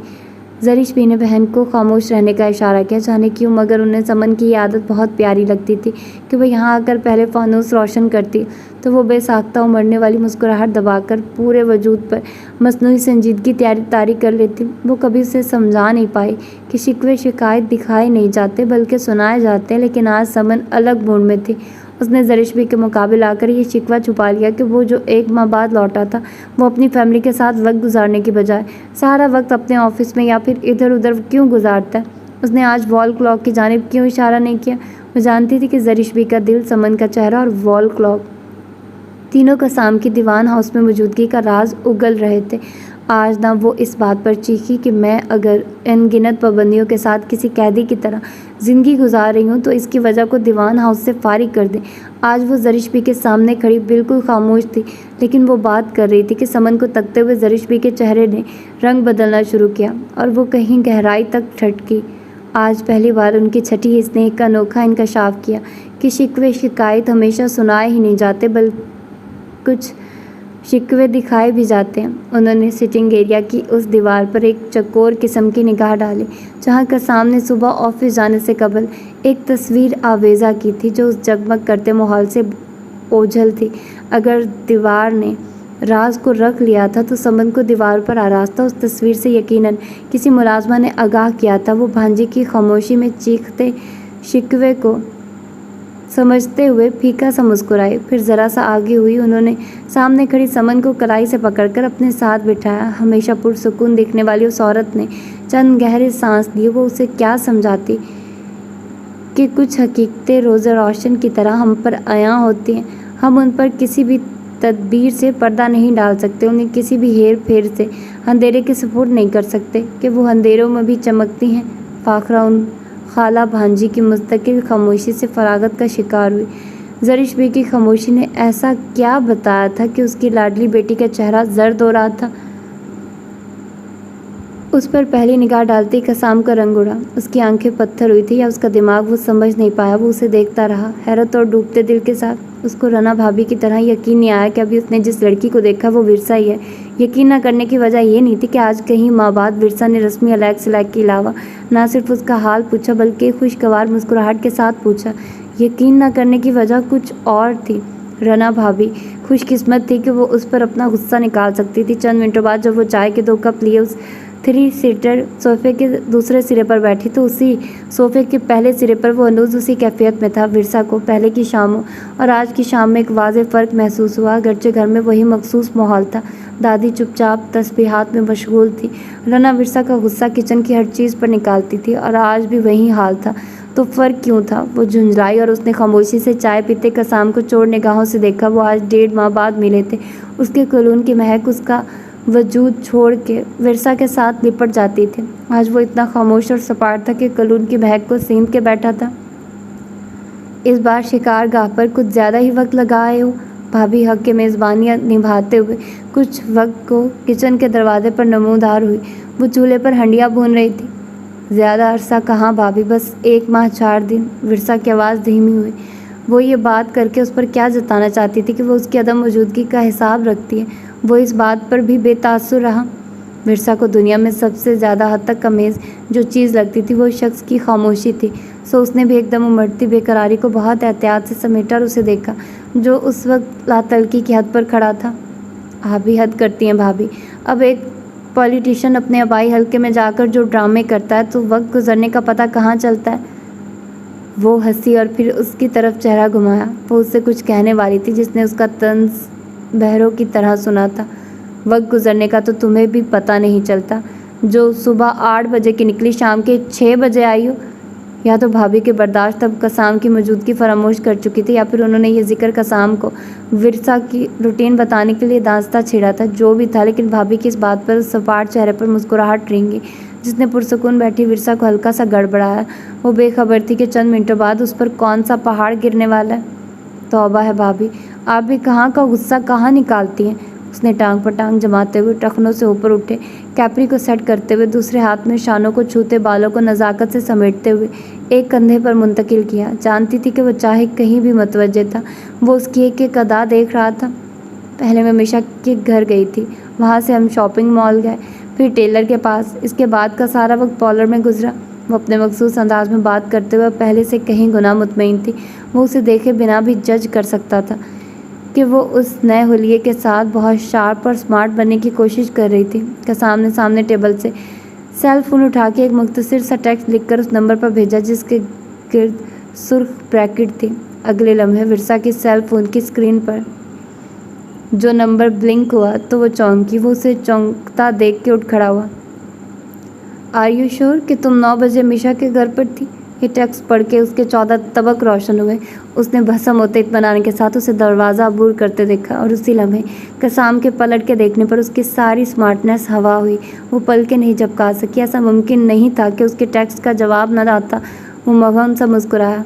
तुम मेरी जासूसी कर रहे हो, शेम ऑन यू। उसकी मुस्कुराहट गहरी हुई। उसने एक और टेक्स्ट भेजा। अपने कमरे में ज़मीन नापती विरसा ने अल्लाह हाफिज़ पर मुश्तमिल वो मैसेज खौलते दिमाग के साथ पढ़ा। अब वो उसे कॉल कर रही थी मगर उसकी कॉल दूसरी बेल पर काट दी गई। किसी का चैनो सुकून गारत करने का सिर्फ तुम्हें हक नहीं विरसा तैमूर। वो उसकी दूसरी कॉल इंगेज करते हुए बंगले के अकबी हिस्से की तरफ जा रहा था जहाँ उसे अकबर से कुछ ख़ास मालूमात दरकार थी। वो समझता था कि वो उसे महज जिज कर रही है, परेशान कर रही है, लेकिन ये कसाम मालिक की भूल थी। वो लड़की उसके साथ बहुत बुरा करने वाली थी। सर ठीक कह रहे थे, उन दोनों को कुछ परवाह नहीं। फाइनल टर्म की डेट शीट आ चुकी है मगर उनकी मदर को तो परवाह होनी चाहिए ना। विरसा ने टेबल पर से पिज़्ज़ा उठाकर उसे बैग में सेट किया। कल रात तुम्हें समन की बर्थडे पर देखकर मुझे यकीन हो गया था कि तुम मुझसे नाराज़ हो। वो ऑफ मूड के साथ बोला। मैं तुमसे क्यों नाराज़ होंगी? बैग से ड्राइंग बुक निकालते हुए नरमी से गोया हुई। क्योंकि मैं तुम्हें वो बात समझा नहीं सका था, मगर यकीन करो कि पिछले 2 दिनों से मैं इसी बात का मतलब ढूंढने की कोशिश में था। उसने देखा वो ड्राइंग बुक के मुड़े तुड़े सफ़े को नहायत एहतियात से सीधा कर रही थी। समन और वलीद ट्यूटर के उठते ही बैग उसी टेबल पर फेंक कर भाग जाते थे, लेकिन विरसा बड़े पोर्शन के एक लॉन कॉर्नर में सेट शुदा जहाज़ी साइज़ छतरी के नीचे 1-2 घंटे तो ज़रूर ही गुजारती थी। अगर मैं ज़रिश बे की अफ्तार पार्टी में नहीं आई थी तो इसकी वजह मैं तुम्हें बता चुकी हूँ। उसने ड्राइंग बुक के बिल्कुल साफ सफ़े पर चंद टेढ़ी लकीरें खींची। तुम्हारा झगड़ा समन और फाखरा आंटी से हुआ था, मुझसे या मेरी फैमिली से नहीं हुआ था कि तुम मम्मी के बार बार बुलाने पर भी हमारी तरफ नहीं आई और दूसरे ही दिन तुम समन के एक बुलावे पर अपनी इंसल्ट भूल के वहाँ पहुँच जाती हो। तो मैं इस सब को क्या समझूँ? उसके अंदाज में इतना गुस्सा था कि वो हैरान हो गई। वो ज़िंदगी के हर छोटे बड़े मसले उससे हल करवाती थी, इसलिए उसकी परवाह भी करती थी। 2 रोज़ पहले आंटी ने जो कुछ भी कहा, तुम जानते हो मैं कुछ नहीं समझी थी, बट आई थिंक वो इंसल्टिंग सेंटेंस थे। लेकिन कल उर्दू के पीरियड में अपनी क्लास फेलो से उन जुमलों का मतलब जानकर मैं हैरान रह गई कि वो मेरी फैमिली के लिए इंसल्टिंग नहीं बल्कि ऑनर थे। तो मैंने उसी वक्त आंटी को माफ़ कर दिया। वो कुछ इतरा के और मुस्कुरा के बोली। उसने बुक का जाविया बदला। अब छोटे बड़े पहाड़ों से भरा पेंसिल स्केच कसाम के सामने था, जो उसकी बात पर हैरान बैठा था। अगले 1 मिनट तक वो जुमले में उस ऑनर को ढूंढता रहा जिसकी वजह से वो इतराई थी। इन भगौड़ों से हम जान छुड़ा चुके होते। उसने इस जुमले को सोचने समझने और सर्च करने में कई घंटे ज़ाया किए थे। वह नहमाक से ड्राइंग करती विरसा को देखता रह गया था। नफ़रत, हतक और बेइज्जती से भरे उस जुमले को उसकी क्लास फेलो ने आखिर किन मायने में ऑनर का दर्जा दिया था, जबकि कसाम की रिसर्च कुछ और बता रही थी। उस वक्त वो अपनी ड्राइंग के सिवा कहीं मतवज्जो नहीं थी, जहाँ सिर्फ हरा और ब्राउन रंग भरने से उन आड़ी तिरछी लाइनों ने पहाड़ियों और दरख्तों की शक्ल इख्तियार कर ली थी। तुम्हारी क्लास मॉनिटर ने तुम्हें क्या बताया था? अब कसाम के तजस्सुस का ग्राफ बहुत ऊपर जा चुका था। वो कुर्सी को आगे घसीटकर टेबल पर हाथ लटकाए बेसब्री के साथ जवाब तलब कर रहा था। उसने कहा था कि निस्फ सदी कबल उन बहादुर लोगों को भिगौड़े कहा जाता था जो डाकुओं और लुटेरों के घोड़े चुराकर कहीं घरों में या फिर ताकत और लोगों के यहाँ बना लेते थे। वो कसाम को ये सब बताने के बाद एक बार फिर इतराई, और ये सब सुनने के बाद कसाम का मुंह खुला का खुला रह गया। जब वो सख्ती की कैफियत से बाहर आया तो हंसा, फिर हंसता ही चला गया। विरसा को उसका हंसना बुरा लगा। अब वो छोटी मोटी पहाड़ियों के बीच में से एक रास्ता निकाल रही थी। Oh my god, are you fully stupid? अब वो कहके पर कहका लगा रहा था। वो जो खफा हो रही थी एकदम ठटकी। कसाम कभी इस तरह नहीं हंसता था। वो उसे कभी यूँ शर्मिंदा नहीं करता था। कोई तो गड़बड़ थी। उसका चेहरा उतरा। तो क्या उसने वो जुमला मुकम्मल भी नहीं कर सकी? हाँ, उसने सिर्फ बकवास की है। वो हंसी पे कंट्रोल करते बोला। वो सर दाएं बाएं झटकता एक बार फिर हंसने लगा। यानी तुम एक 7-8 साल की बच्ची की तरह उस कहानी पर यकीन कर चुकी हो कि हुमायूं दादा ने लुटेरों के घोड़े चुराने के बाद दीवान हाउस का रुख किया था? वो झुंझला के बोला तो उसकी झुंझलाहट में गुस्सा नहीं, ताज्जुब था। वो उस पर एतबार करती थी क्योंकि वो उसे झूठ में से सच अलग करके दिखाता था। आज भी वो उस 13 साल की लड़की को अपनी अकल इस्तेमाल करने पर उकसा रहा था। फ़र्ज़ करो अगर हुमायूं दादा डाकुओं के घोड़े चुरा भी लेते तो वो दीवान हाउस आने की बजाय शिकारगाह का रुख करते। वो जानता था कि वो इस सच पर हर्ट होगी, और वो हर्ट हुई। उसका खिला खिला चेहरा अचानक बुझा। अगर वो उसकी बातों पर यकीन रखती थी तो वो भी उसके चेहरे पर वक्ती आसूदगी को बरकरार रखने की खातिर उसे झूठ मूठ के कोहकाफ में नहीं धकेल सकता था। आंटी जो भी कहे, लेकिन पूरी दुनिया जानती है कि तुम्हारे दादा ने अपना आबाई इलाका एक कत्ल केस के बाद उन दुश्मनों की वजह से छोड़ा था। सिर्फ ये बात थी जो वो निगाह चुरा के करता था। अगर वो इस बात में झूठ की मिलावट करता था वो तब भी यकीन कर लेती थी। और भिगोड़े उनको कहते हैं जो अपने या किसी दूसरे के घर से कोई कीमती चीज़ चुराकर भाग जाते हैं और ताउम्र भागते ही रहते हैं। जबकि हुमायूं दादा का सफ़र दीवान हाउस से आगे गया ही नहीं। उसने विरसा को 2 दिन बाद ही उस कोहकाफ से निकाल लिया था जिसके जाम में वो अपनी बेइज्जती भूल भाल कर फ़ाखरा आंटी को माफ़ कर चुकी थी। और आंटी ने मेरे बारे में क्या सोचा होगा कि मैं कमज़ोर लोगों की तरह उनके रोम में आ चुकी हूँ। वो सर गर्दन में घुसेड़े हुए थी। वो कसाम के सामने आंख नहीं उठा सकी। अब वो भीगी आंखों के साथ सफ़े पर फैले मंजर में उस रास्ते को देख रही थी जहाँ एक बहादुर इंसान को कहीं घोड़ों के साथ निकलना था। वो सारा मंजर जैसे गुम हुआ। आंटी जो भी कहती थी और दुनिया जो भी समझती थी, वो इस रोने को भूल कर सफ़े पर बिखरे मंजर में वो रास्ता तलाश कर रही थी जहाँ उसे अपनी अना और खुददारी को फिर से बहाल करना था। बंगले के अकबी हिस्से की तरफ जाते हुए विरसा की हवास, बाख्तगी और बेकरारी कसाम के सेल फ़ोन की बजती घंटी में जैसे उसके साथ साथ थी। वो उसे कॉल पर लेने के बजाय उसकी कॉल डिस्कनेक्ट कर रहा था। लेकिन अकबर से बात करने के बाद उसके अंदाज में झलकती लापरवाही लम्हों में भस्म हुई। उसने टेक्स्ट टोन देते अपने सेल पर एक इज़्तिराब भरी निगाह डाली। ये लड़की अपने साथ क्या करने वाली थी? उसका दिमाग सुन्न हो रहा था। रात बहुत रोशन थी। अगर वो नज़र उठाकर देखता तो सलोन के फूलों को छूती तरोताज़ा चमकती हवा उसे मसहूर कर देती। लेकिन वो सर झुकाए छोटे कदमों से चलता, टेक्स्ट पढ़ने में उलझा हुआ था जिनमें सिर्फ बात करने पर इसरार था। हमेशा वैसा नहीं होता जैसा हम चाहते हैं। हर नया दिन हमें हालात अफसानों के इंसानों के नए रुख से आशना करता है। उसे अपने बाबा की ये बात आजकल ज़्यादा ही याद आ रही थी। उसका बाप उसका क्रश था। वो अपने बाप के लाइफ़स्टाइल को आइडियलाइज़ करता था, लेकिन वो अपने बाबा की तरह मजबूत असाब का मालिक नहीं था शायद। वो अपने पोर्शन में आने तक फ़ोन ऑफ कर चुका था। वो सिटिंग एरिया में आते ही बेसाख्ता या दांस्ता उस फ़ोटो की तरफ आया जिसे चंद माह पहले इनलार्ज करवाने के बाद उसने कहीं रख दिया था। उसे ये फ़ोटो उसी दीवार पर लगाना थी, मगर वो एक ख़ास मौसम का मुंतज़िर था। वो तस्वीर उसे हिप्नोटाइज़ करती थी या वो उसका असीर था, वो कभी समझ नहीं पाया। आज सुबह उसे यहाँ आरास्ता करने के बाद वो यूं ही साकिन पलकों के साथ देखता रहा था। अभी रात के 9 बजे भी उसे यूं ही लग रहा था जैसे माँ अप्रैल की एक चमकीली दोपहर उस फ़ोटो से निकलकर उसके साथ खड़ी थी, जहाँ उसके बाबा एक चमकती मायने खेज़ मुस्कुराहट के साथ मम्मी को देख रहे थे। मम्मी मुस्कुराने की कोशिश करते हुए कसाम को देख रही थी, और कसाम उसने उस चमकती दोपहर को एक एक चीज़ और एक एक अदा को अपनी सांसों में भरते हुए डाइनिंग एरिया की तरफ देखा, जहाँ मम्मी डिनर टेबल लगवाते हुए कसाम को उसी तरह देख रही थी। हल्की सी बेचैनी और हैरानगी के साथ उसके दिल पर एक बोझ सा गिरा। वो मज़ीद उलझा कि मम्मी के साथ डिनर लेते हुए वो उनकी हर बात के जवाब में बस हूँ हाँ करता रहा। बल आखिर उनके टोकने पर वो थकावट का बहाना करते हुए डिनर ख़त्म होते ही अपने कमरे में आ गया। वो उस तस्वीर को इस वजह से मंजर आम पर ले आया था कि उसके बाबा की वो फैसला कुन मुस्कुराहट, कसाम की जीत, उसकी हिम्मत और सब कुछ थी। फिर वो किस बात से डर रहा था? उसने अपने हवास सेट करने के लिए चंद गहरे सांस लिए, मोबाइल को बेड पर उछाला। फिलहाल उसे एक भरपूर शावर लेना था। इसके बाद एक केस को स्टडी करना था। कम अज़ कम वो फ़ोन ऑन होने तक पुरसकून रहना चाहता था। मुझे तुमसे बात करना है। उसके फ़ोन ऑन करते ही वॉइस मैसेज आया। ये आसेब 1 बजे तक बेदार है? वो जैसे कराहा। जी प्लीज़। जवाब भी वॉइस मैसेज में दिया गया। मुझे इस तरह बात नहीं करनी। लहजा ऐसा था कि उसको चबाना चाहती हो। अगर रूबरू बैठ के बात करनी है तो बड़े पोर्शन में आ सकती हो। वो इस वक्त डिस्टर्ब भी था और उससे खफा भी, वरना उसके पास बहुत खूबसूरत जवाब थे। मुझे वहाँ आने जाने में कोई दिलचस्पी नहीं। क्या अकड़ थी? वो लब भींच के रह गया। वो आज दूसरी बार जिस लड़की के फ्लैट पर गई थी, उसकी शोहरत जैसी भी थी सो थी, लेकिन सोच तलब मसला ये था कि विरसा उससे क्यों मिल रही थी। तो ठीक है, फिर मैं आ जाता हूँ। वो चत लेटते हुए संजीदगी से गोया हुआ। वो अब भी वॉइस मेल पर थे। हरगिज़ नहीं, भाभी की मौजूदगी में बात नहीं हो सकती। वो जैसे चीख के बोली। वो हद दर्जा झुंझलाया और फ़ोन चुपती नज़रों से देखा। अब कॉल करने के सिवा कोई चारा नहीं था।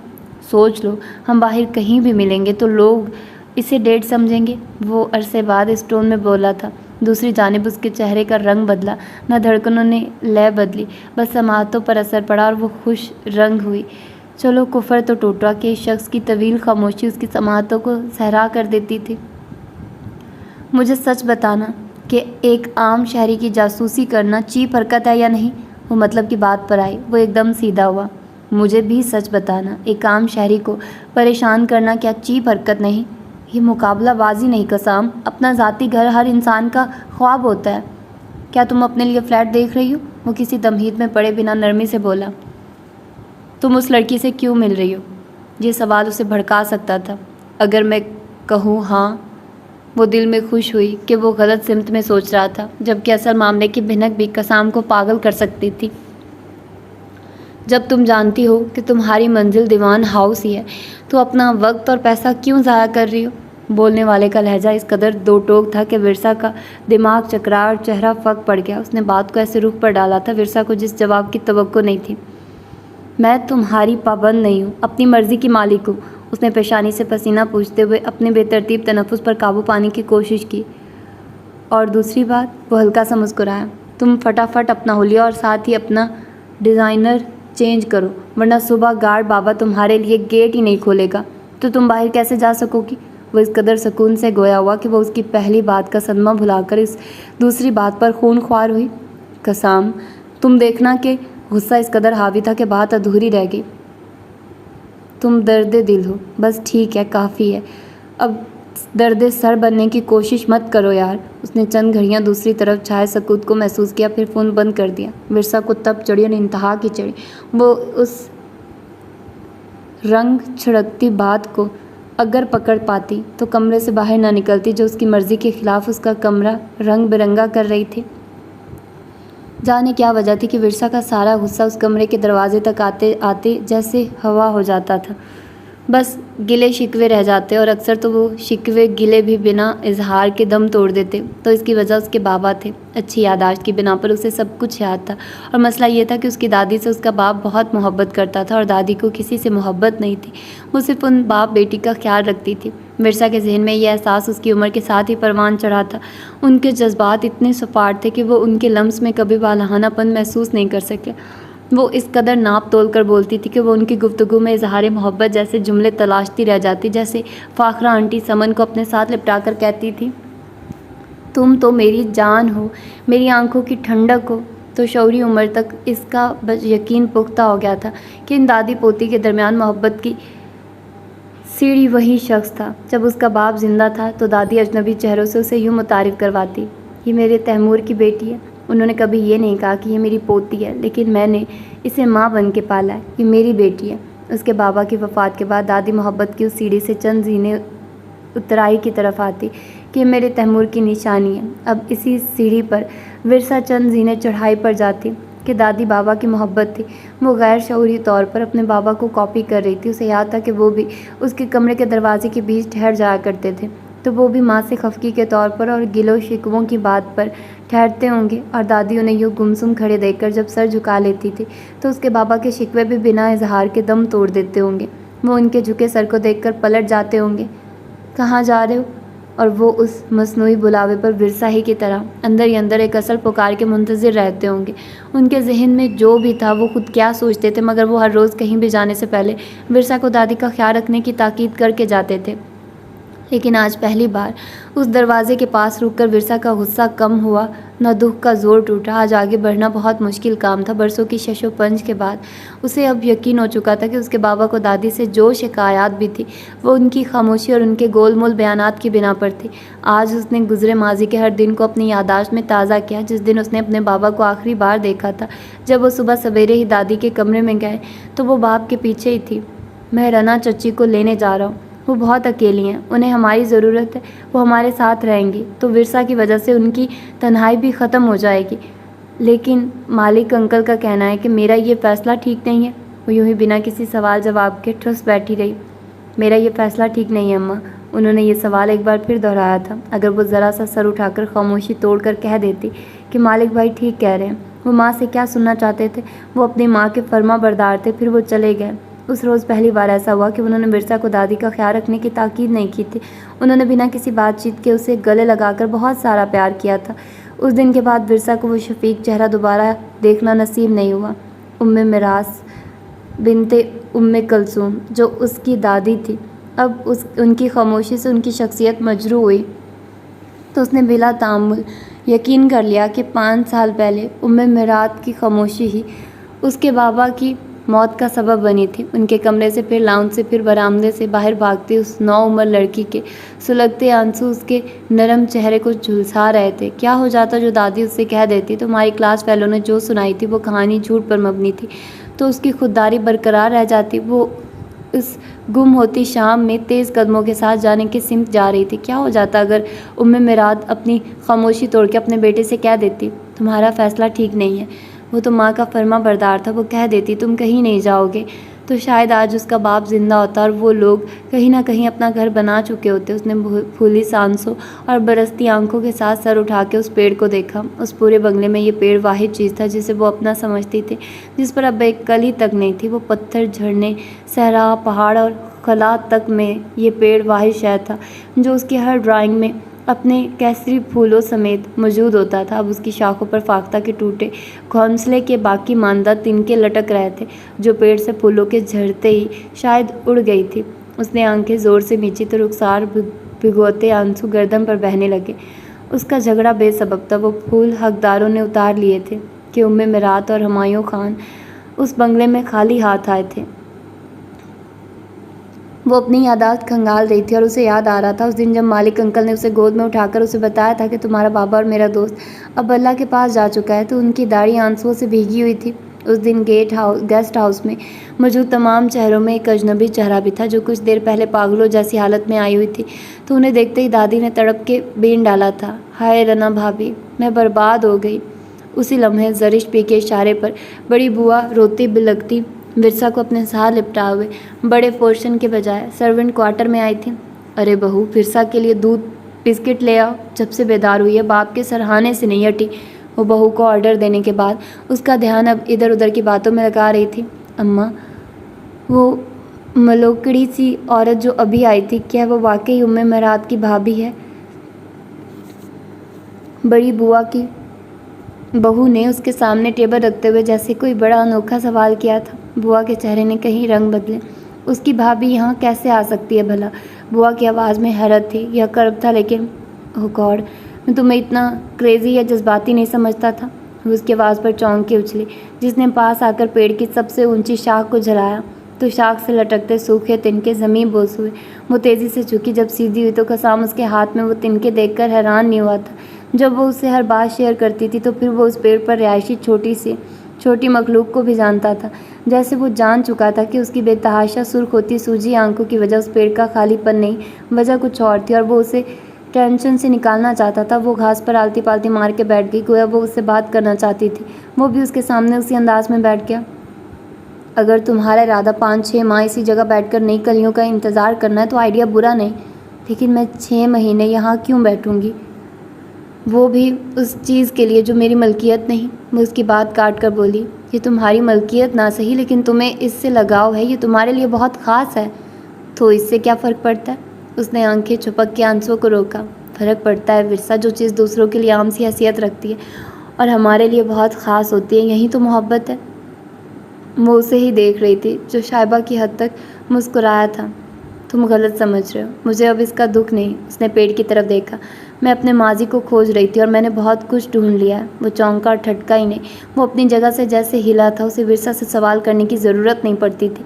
उसके साथ बैठी जब वो ड्राइंग बुक के नेट पेज पर पेंसिल चलाना शुरू करती तो उसका मूड, उसकी ख्वाहिश और दिन भर ज़हनी सफ़र उस स्केच में ज़ाहिर हो जाता था। 2 दिन से ट्यूशन नहीं ले रही थी, यानी वो 2 दिन से अपने माजी में भटक रही थी। विरसा, तुम अभी छोटी हो, तुम सिर्फ अपनी पढ़ाई पर फोकस रखो। हम बरामदे में बैठते हैं, तुम अपना बैग लेकर आओ, आज मैं तुम्हें पढ़ाऊँगा। 17 साल के उस लड़के ने कुछ बेचैन सा होकर 13 साल और चंद माह की उस लड़की को एक समझदार शख्स की तरह समझाया। मैंने उस दिन के एक एक मिनट को सोचा है जिस दिन मेरे बाबा रना भाभी को लेने गए थे, और उस दिन दादी ने। उसने कसाम की समझदारी को नज़रअंदाज करते हुए अपनी गुफ्तगू का सिलसिला वहीं से जोड़ा। देखो, अगर तुम हर्ट हुई हो तो अपनी क्लास फेलो या फिर उस लैंड लेडी की वजह से हुई हो। इसमें तुम्हारे माजी या दादी का कोई कुछ रोल नहीं। अगर गिरेबान पकड़ना है तो उनका पकड़ो। और बात हैरत की बात थी कि उसने ये गुफ्तगू बिल्कुल नॉर्मल लहजे में की थी, लेकिन विरसा के लिए इस गुफ्तगू में जो हैरत का बायस था वो आखिरी जुमला था। वो एकदम सादे उसे देख रही थी। वो जिसकी हमायत में बोल रहा था वो उसको उसी हस्ती का असल चेहरा दिखाना चाहती थी। ठीक है, तुम मेरी बात नहीं सुनना चाहते ना सुनो, लेकिन अपनी बात पर कायम रहना। एक दिन मैं उनका गिरबान पकड़ूंगी तो उस दिन याद रखना मुझे ये मशवरा किसने दिया। वो एक झटके से खड़ी हुई। वो यूं ही आलती पालती मारे उसे मंजर से गायब होने तक देखता रहा। वो उसे अपने साथ मुखलिस मानती थी तो वो भी उसके साथ मुखलिस रहना चाहता था। ये इसके आगे बढ़ने की उम्र थी और वो उल्टे कदमों के खेल में पड़ रही थी। वो उसके माजी के किस्से से एक जुमला तक सुनने का रवादार नहीं था और वो ये किस्सा इसके सिवा किसी को भी नहीं सुना सकती थी। वो माजी में भटकती रहती तो आगे कैसे बढ़ सकती थी। ज़रिश भी तकरीबन 30 मिनट से कसाम को अपने सामने मुतहरिक और मसरूफ़ देख रही थी, लेकिन वो बेटे का मूड जज नहीं कर पा रही थी, जबकि उसका अपना मूड ऐसा था कि वो खुद भी समझने से कासिर थी। उन्हें कुछ देर पहले खबर मिली थी कि सुबह वलीद आया था। फिर उसने और कसाम ने एक साथ आधा घंटा तो गुजारा था, लेकिन ये मीटिंग उस वक्त हुई जब ज़रिश भी नहा रही थी। उनकी ये आदत थी कि वो कमरे से बाहर आते ही एक बार किचन में ज़रूर झांकती थी। उन्हें यह खबर किचन में मौजूद मुलाजमा से मिली। वो उसे नाश्ता लगाने का कहकर लिविंग रूम में आई तो खुशगवार सी हैरत में गिरी कि कसाम यही था। उसके हाथ में एक पेंटिंग थी। वो उसे सुबह बखैर कहती। जब अपनी नशिस्त पर आई तो निगाह भी उस चीज़ के लिए जो मेरी मलकियत नहीं। सामने टेबल पर फैली जहाँ नई पेंटिंग से उतारे गए पुराने अखबारात का बिखराव जैसे उस शीट्स सेट शुदा लाउंज को अपसेट जाहिर कर रहा था। उसने उस चौकोर पेंटिंग को दीवार पर उस जगह सेट किया जहां सरबराही नशीस तैन मुकाबिल थी। डार्क ब्लू शेड की उस पेंटिंग के वहां लगते ही लाइट ब्लू पेंट से मज़य्यन उस दीवार की हालत उन पुराने अखबारात जांचती हुई। अब अंदाज़ा लगाना मुश्किल था कि वहाँ बैठी ज़रिश भी ज़्यादा अपसेट थी या वो दीवार। बीबी जी, नाश्ता लगा दिया है। इस इतलाई जुमले पर वो जैसे गहरे ध्यान से चौंका। मेरे लिए सिर्फ चाय ले आओ। उस मुख्तसर ऑर्डर के बाद उसने करीबी टेबल से एक दूसरी पेंटिंग उठाई। ज़रिश भी का माथा ठनका। उनके बेटे की तबीयत ख़राब थी या फिर उसका मूड ख़राब था। पहले टेबल से ये फैलावा हुआ समेटो, फिर गर्म नाश्ता भी यहीं लेकर आओ। मुलाजमा को हुक्म देने के बाद उन्होंने कसाम से उसकी तबीयत का पूछा, जिसने फौरी तौर पर रुख बदलते हुए बिल्कुल फ्रेश मुस्कुराहट के साथ माँ को तसल्ली बख्श जवाब दिया। तो उन्होंने बेटे को गौर से देखा। बहू से देखती रही जब तक वो उनके साथ बैठ नहीं गया। रात को तुमने डिनर भी बड़ा इनाम किया था और अब भी चाय। इस वक्त सिर्फ चाय की तलब हो रही है, वो मुस्कुरा के बोला। अब उसकी तवज्जो माँ के स्याह कुर्ते से उलझी, जिस पर ग्रे कलर के रेशम से हल्की बेल कढ़ी हुई थी। एक वक्त था जब विरसा भी ऐसी ही नाइस ड्रेसिंग करती थी। वो बेसाख्ता डिस्टर्ब हुआ। कुछ देर बाद ज़रिश भी ने उससे कुछ बात की, जिसका जवाब उसने फौरी और रिलैक्स मूड में दिया। तो चंद लम्हे उससे शुद्ध हैरत से घूरने के बाद वो एकदम बेसाख्ता हंस दी। ओह खुदाया, तुम्हारा दिमाग आजकल कहाँ उड़ता फिर रहा है। वो माँ की बात और उनकी हंसी पर खफत का शिकार हुआ कि मम्मी इतना ज़्यादा कब हंसती थी। मैंने रात को तुमसे पूछा कि खान बाबा के बेटे की शादी का क्या बना। तुमने कहा ज़ख्मी हो गया था, सो उसे कराची भेज दिया। अब मैंने पूछा कि तुम्हारे हिरन का क्या हाल है, और तुम कह रहे हो कि उसकी डेट फिक्स हो चुकी है। ओह गॉड, वो सुर्ख पड़ते चेहरे के साथ जैसे हंसता ही चला गया। मुझे लगा अपनी रात वाला सवाल दोहराया। वो हंसी समेटता चाय के घूंट लेते हुए अपनी गायब दिमागी पर मुतअज्जिब था। वो उसकी गायब दिमागी पर मुतअज्जिब नहीं बल्कि परेशान थी। परेशानी किसी मसले का हल नहीं होती।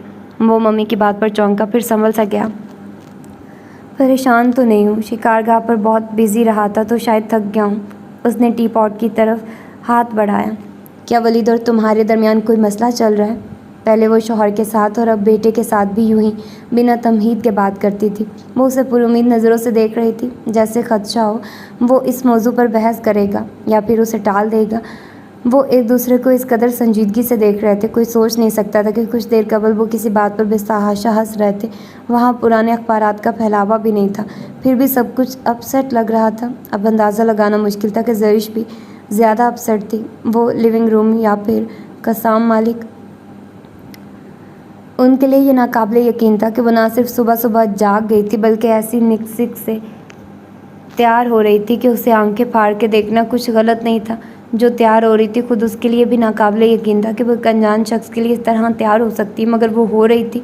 वो क्यों था और कैसा था, उससे इसमें दिलचस्पी नहीं थी। उस शहर में दूसरे बहुत से नामवर और बाहैसियत वकील थे, सो ये चीज़ भी गैर अहम थी। दिलचस्पी की बात यह थी कि एडवोकेट अयाज बशारत कसाम मालिक के लिए नाकाबिले बर्दाश्त था, तभी विरसा के लिए अहमियत का हामिल था। उसके हाथ में एक मुनासिब साइज़ का आईना था। वो कमरे के चारों लाइट्स ऑन किए अपने कमरे को हर एंगल से देख रही थी। इतनी सुबह कहाँ की तैयारी है? रना भाभी ने उसकी जगमग को चुपती नज़रों से देखा। सुबह कहाँ, 11 बज रहे हैं। आईना उसे हर एंगल से दिलकश जाहिर कर रहा था। देखे तो मैं अच्छी खासी खूबसूरत हूँ। उसने जाने किस रंग की लिपस्टिक को भरे भरे होंठों पर नए सिरे से फैलाया। कभी तुम खूबसूरत थी। रना भाभी की खफगी उस जुमले से खाक कम होती कि विरसा के शानों पर झूलते बदरंग बाल उसका पारा नीचे नहीं आने दे रहे थे। उसने रना का जुमला मुंह बसूर के नज़रअंदाज किया। मेरा चेहरा हीरे की तरह दमक रहा है। वो इतराई। ये ताज़ा फिशल की बिना पर है, वरना कोई नूर नहीं बरस रहा। वो बेडशीट झाड़ते हुए बुड़बुड़ाई। किसी की खुशी में खुश होना भी सवाब है। कानों में सुनहरी मोतियों से मज़य्यन बूंदे डालते हुए उसे सचमुच का गुस्सा आया। अगर सवाब के मायने पता है तो गुनाह का हिसाब भी रखो। वो उसका जायज़ा लेते हुए संजीदा हुई। मैंने कौन सा गुनाह कर दिया है? वो शूज़ के बक्कल बंद करती खफगी से बोली। कल तुम्हारे ओलिया ने मुझे कसाम के सामने 2 कौड़ी का नहीं रहने दिया। रना भाभी ने जानबूझ के कल का गुस्सा आज फिर से जताया। वो तमानियत महसूस कर रही थी कि विरसा कल की निस्बत आज मुनासिब लिबास में थी। जब हुलिया मेरा ख़राब था और मुझे फ़र्क नहीं पड़ा तो आप अपनी कीमत क्यों गिरा रही हैं? उसने हैंगर निकालते हुए वार्डरोब का पट ज़ोर से बंद किया कि अपने कमरे से बाहर आती दादी ने बेख्तियार दहलीज को पकड़ा। बेटियों की इसकी तरह की लापरवाहियाँ माओ की हैसियत गिरा देती हैं। वो कहना चाहती थी लेकिन खामोश रही। उसने जान लिया था कि मिरात कमरे से बाहर आ चुकी हैं और विरसा उल्टे जवाब देने में माहिर थी। अभी कुछ दिन पहले रना भाभी ने उसे गले में दुपट्टा लेने से जब इन अल्फाज में टोका कि अपनी दादी को देखो जिनकी पेशानी तक ढकी रहती है, मुझे उनसे मत मिलाइए, मुझे उन जैसा नहीं बनना और तुम उनकी मिसाल भी कैसे दे सकती हो। तुम चाहोगी कि विरसा मिरात जैसी ख्वाहिश परस्त और ख़ुद गर्ज साबित हो। रना तब भी खामोशी से नज़र झुका गई थी। आज तो मैं महज़ब भूलिए में हूँ। आज आप और आपके अमीर को खुश होना चाहिए। वो ख़राब मूड झटक के मुस्कुराई। ये सच था कि उस पर कसाम की धमकी असरअंदाज हुई थी। वो बात ही नहीं करता था, अमल भी कर सकता था। आज भी उसने दुपट्टा हैंगर से निकालने के बजाय खींचा तो रना अरे अरे करती रह गई। उसकी ये आदत कहीं दुपट्टे फाड़ चुकी थी। मिरात ने ये नहीं पूछा कि कहाँ जा रही हो, बस इतना कहा कि दोपहर तक आ जाना। आगे पीछे बाहर आई तो सुनहरी बूंदों वाली वो लड़की हैरान नहीं हुई। एक कमज़ोर बूढ़े वजूद के लिए यहाँ तक अकेले आना आसान नहीं था। वो स्टिक और दीवारों का सहारा लेती हुई यहाँ सिर्फ उसके लिए आई थी। वो सुनहरे और जर लिबास में अपने सर तासुरात के साथ सर्दियों की दोपहर लग रही थी। उसने अपने हम शक्ल वजूद से निगाह चुराई, मगर उस बूढ़े वजूद की निगाहें जैसे अपनी जवानी को तके जा रही थी। वो उम्र रसीदा औरत अपनी हम शक्ल को अपना हम मिजाज नहीं समझती थी, तो वो गलत समझती थी कि विरसा तैमूर मिरात जैसी ही ख्वाहिश परस्त और खुदगर्ज साबित हो रही थी। कसाम सच कहता था कि ज़िद और जज्बातियत में इस ख़ानदान का कोई सानी नहीं था। वो बेटे को ऐसी नज़रों से देख रही थी जैसे शक हो वो इस मौजू पर बात करेगा या टाल देगा, लेकिन वो बात करना चाहता था। वो टेबल से उठकर तिरछे रुक हुआ। वलीद के ख्याल में दीवान हाउस की सिक्योरिटी से हमारा बजट कंफ्यूज हो रहा है, तो बिला ज़रूरत उसकी सिक्योरिटी हटा देना चाहिए। उसने चाय का घूंट भरते हुए सामने लगी पेंटिंग में सिर्फ उस सितारे को देखा जो चांद के हाले में था, मगर हाले के किनारे पर था। वहाँ खामोशी छा गई जिसे ज़रिश भी की आवाज़ ने तोड़ा। और तुमने फिर क्या सोचा? वो भी उसी मंज़र को देख रही थी जहाँ एक दायरे में गहरा नीला और सफ़ेद रंग आपस में गड़बड़ हो रहा था, तो कहीं से नुक्तों की सूरत चमक रहा था। जब मुनासिब समझूंगा तब हटा दूंगा। वो क्यों समझ रहा था कि उसके नज़र हटा लेने से वो सितारा हाले से सिरक जाएगा। चाय के घूंट लेते हुए भी उसकी निगाह हाले के किनारे पर टिकी थी। अगर यही बात इसी अंदाज में वलीद को भी बता देते तो कुछ हर्ज नहीं था।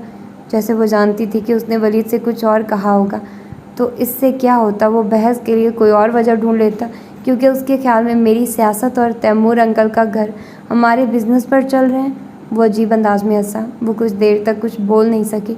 तो क्या ये सच नहीं है? तमहीद बांधना अच्छी आदत होती है और ये अच्छी आदत मम्मी में नहीं थी।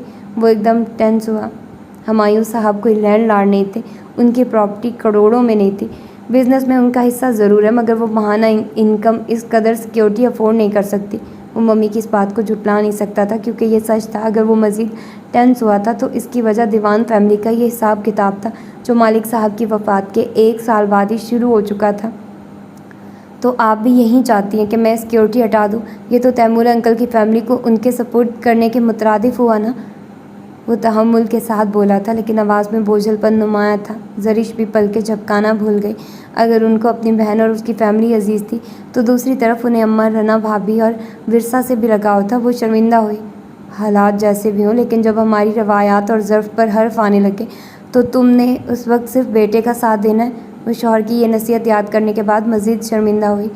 वो दुश्मनी वाला किस्सा तो चंद साल पहले ख़त्म हो गया था। तुम्हारे बाबा ने उनके इलाका दारों और वहाँ के बारसूख लोगों के सामने वो बदले वाला मामला कसास के साथ निपटा दिया था। अम्मा के भाई और भतीजों का वो साइनशुदा मुआहदा मेरे पास महफूज है। वो बेयकीनी की हालत में थी। ज़िद और जज्बातियत किसी साइन, किसी मुआहदे को याद नहीं रखते मम्मी। अब वहाँ गहरी खामोशी थी। वो किसी और मौजू पर बात कर सकते थे। मसलन इस तमाम दौरानिए में वो इस ताज़ा पेंटिंग को इतनी बार देख चुकी थी कि वो उससे पूछ सकती थी कि इस स्याह पड़ते नीले रंग में जो सफ़ेद चांद नुमा गोल दायरा है, अगर आर्टिस्ट की तख्लीक में ये चांद है तो ये बुझा हुआ क्यों है? अगर चांद बुझा हुआ है तो हाला इतना रोशन क्यों है? वो उनको बता सकता था कि चांद जिसका असीर है वो रोशनी सिमत बदल रही है। वो उन्हें बता सकता था कि उन शादाब आंखों की बिनाई खौफज़दा, अगर ये रोशनी हाले से भी सिरक जाएगी तो फिर क्या होगा? मगर माहौल का गूंगापन जानता था कि यहाँ जब भी खामोशी टूटेगी तो दोबारा फिर उसी का तज़किरा होगा जो इस दास्तान पर हावी था। जब वो खौला अब्बास के अपार्टमेंट में दाखिल हुई तो उसका ज़हन और दिल अपने फ़ैसले पर कायम था, मगर लम्हा भर को उसकी नम हथेलियों पर एक छोटा सा जुमला रह गया। अब भी वक्त है। वो जैसे बहरी हुई और बेल देने से कबल खुद पर एक ताहिराना निगाह डाली। खौला उसे इंटरकॉम स्क्रीन पर देख चुकी थी कि पहली घंटी पे ही दरवाज़ा खुल गया। उसे एहसास हुआ कि हथेली पर जो रह गया था वो कोई जुमला नहीं बल्कि ठंडा पसीना था। अब वो दोनों आमने सामने थी। उसने खौला की आंखों में अपने लिए इंतहा की सताइश देखी। कैसी हो? उसने हाल पूछते हुए विरसा का हाथ पकड़ लिया। वो जब उसकी यूनी फेलो थी तो उसका शुमार बोल्ड और जीनियस लड़कियों में होता था, मगर उन बेहतरीन लड़कियों में नहीं होता था जो विरसा के ग्रुप में थी। अब विरसा को फारिग फिरते और खौला को जॉब करते 1 साल हो चुका था। पिछले 4 माह से विरसा उससे राह रस्म बढ़ा रही थी। तो वो जीनियस लड़की बेवकूफ़ नहीं थी। इतना इल्म तो रखती थी कि वो बेहतरीन लड़की उसके पीछे किस वजह से भाग रही है। वो अयाज़ बशारत की फ़र्स्ट कज़न थी। विरसा को ये बात ग्रुप की एक इंटेलिजेंस टाइप की लड़की से पता चली थी। लोग सामने लिविंग रूम खाली था, मगर बातों की आवाज़ बाहर तक आ रही थी, जिससे जाहिर था कि अंदर 2 आदमी थे।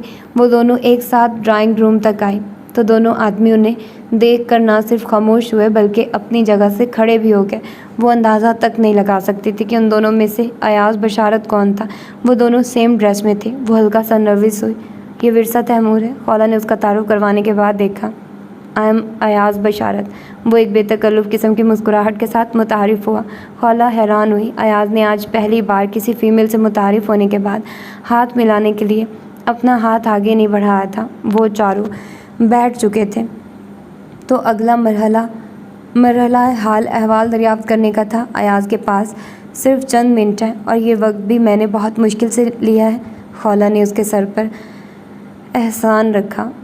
विरसा उसकी बात पर यकीन नहीं कर सकती थी। अगर वो ऑफिस टाइमिंग में उसके लिए वक्त निकाल सकता था तो पूरी चांद भटक के बाद आया था कि विरसा तैमूर कौन है और वो उसके साथ घंटों ज़ाया कर सकता था। फिर उसने दूसरी आदमी को बाहर जाते देखा तो खौला भी उसके साथ ही उठ गई।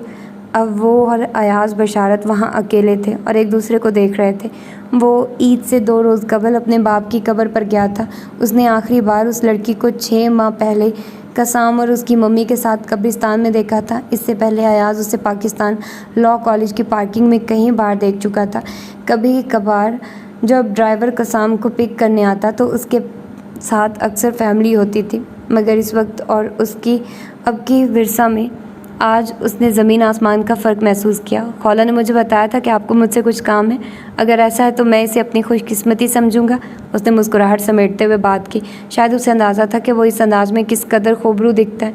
विरसा ने इधर उधर देखा तो निगाह अंदर आती खौला पर पड़ी, जिसके हाथ में ड्रिंक कैन थे। वो अयाज़ को देख रही थी, जिसका अंदाज़े नशिस्त आरामदेह था, लेकिन उसकी बॉडी लैंग्वेज इसके बरक्स साइन दे रही थी। आज पहली बार वो खौला को बार बार चौंका रहा था। विरसा अब अपने नर्वस अहसाब पर काबू पा चुकी थी और उससे अपना केस डिस्कस करते हुए जब बोलने पर आई तो बोलती ही चली गई। उसका वो आम किस्म का केस इस कदर अजीब नोयत का था कि सुनने वाले का चेहरा 1000 रंग बदल चुका था और उसकी हैरान आंखें वो चेहरा रंग बदल बदल के देख रही थी। अगर उस लड़की ने वो सुनहरे बुंदे इसलिए पहने थे कि वो उस पर सूट करते थे तो कुछ गलत ना था। वो बेयकीनी के आलम में था कि उसके सामने बेतकान बोलती वो लड़की क्या वाकई दीवान हाउस में रहती थी। वो 2 दिन से स्कूल नहीं जा रही थी, लेकिन वो एक दिन के नागा के बाद ट्यूशन पर आ गई थी, मगर इतना लेट आई जब ट्यूशन टाइम ख़त्म होने के करीब था। उसकी तवज्जो पढ़ाई पर नहीं थी। वो इस माहौल से गैर हाजिर थी। ट्विटर के टोकने से कबल कसाम ये बात नोट कर चुका था। अगर तुम्हारी तबीयत ठीक नहीं है तो तुम्हें आज भी रेस्ट करना चाहिए था। ट्यूटर ने उससे कुछ सवाल किया था। वो जवाब में खामोश रही तो उसकी बुक वापस रखते हुए ट्यूटर उसे ये मशवरा देते साथ ही उठ गया था। उन सब के जाने के बाद भी वो यूं ही गुमसुम बैठी रही। उसने ना ही ड्राइंग कॉपी निकाली, ना ही टेबल पर से अपनी किताबों को समेटा। ये भी अजब था कि कसाम ठटक के रह गया। कभी वो ड्राइंग नहीं भी करती थी, लेकिन ट्यूटर के उठते ही वो अपनी बुक्स बैग में रख लेती थी। समन बता रही थी, तुम आजकल स्कूल से गैर हाजिर हो, तुम्हारी तबीयत ख़राब नहीं तो फिर क्या मसला है? उसने नरमी के साथ पूछा। उसके पूछने की देर थी। वो आंसुओं पर इख्तियार नहीं रख पाई। वो उसके यूँ रोने पर बौखला सा गया। वो ऐसे कब रोती थी? अगर तुम्हें दादी या रना भाभी ने डांटा है तो ये कौन सी नई बात है? ये सबसे आसान अंदाज़ा था। स्कूल में आरिफ से मेरा झगड़ा हो गया था, वो बहते आंसुओं के साथ बोली। वो परेशान हुआ। विरसा में बर्दाश्त की कमी थी, मगर वो इस किस्म के झगड़े नहीं करती थी। कम ऑन विरसा, स्टूडेंट में तो तकरार होती रहती है। इसका मतलब नहीं है कि तुम स्कूल जाना छोड़ दो फिर इस बात पर रोना शुरू हो जाओ। उसका अंदाज़ समझाने वाला था। उसने फाइल उठाई और खड़ा हो गया। वो रोना धोना भूल गई। वो उसकी पूरी बात सुने बगैर ही जा रहा था। तकरार नहीं हुई थी, उसने मेरा हाथ पकड़ा था और वो लम्हा भर को अगलाई। तो क्या मैं उसको थप्पड़ न मारती? कसाम जैसे दम बखुद हुआ। उसने उसे यूं देखा जैसे पहली बार देख रहा हूँ। क्या वो इतनी बड़ी हो गई थी और इतनी बाशऊर कि उसे आगाही थी कौन सी बात निगाह झुका के करना है? उससे आगे भी कुछ था। क्या था? कसाम का दिमाग सुलगा। और तुम मुझे 2 दिन पहले की बात अब बता रही हो? वो सुर्ख पड़ते चेहरे के साथ दबी आवाज़ में चीखा। मुझे दादी और भाभी ने मना कर दिया था। उन्होंने कहा कि इस मामले को ख़त्म करो, हम स्कूल बदल लेंगे। अब वो आंसू साफ कर रही थी। उसने तुमसे और क्या कहा था?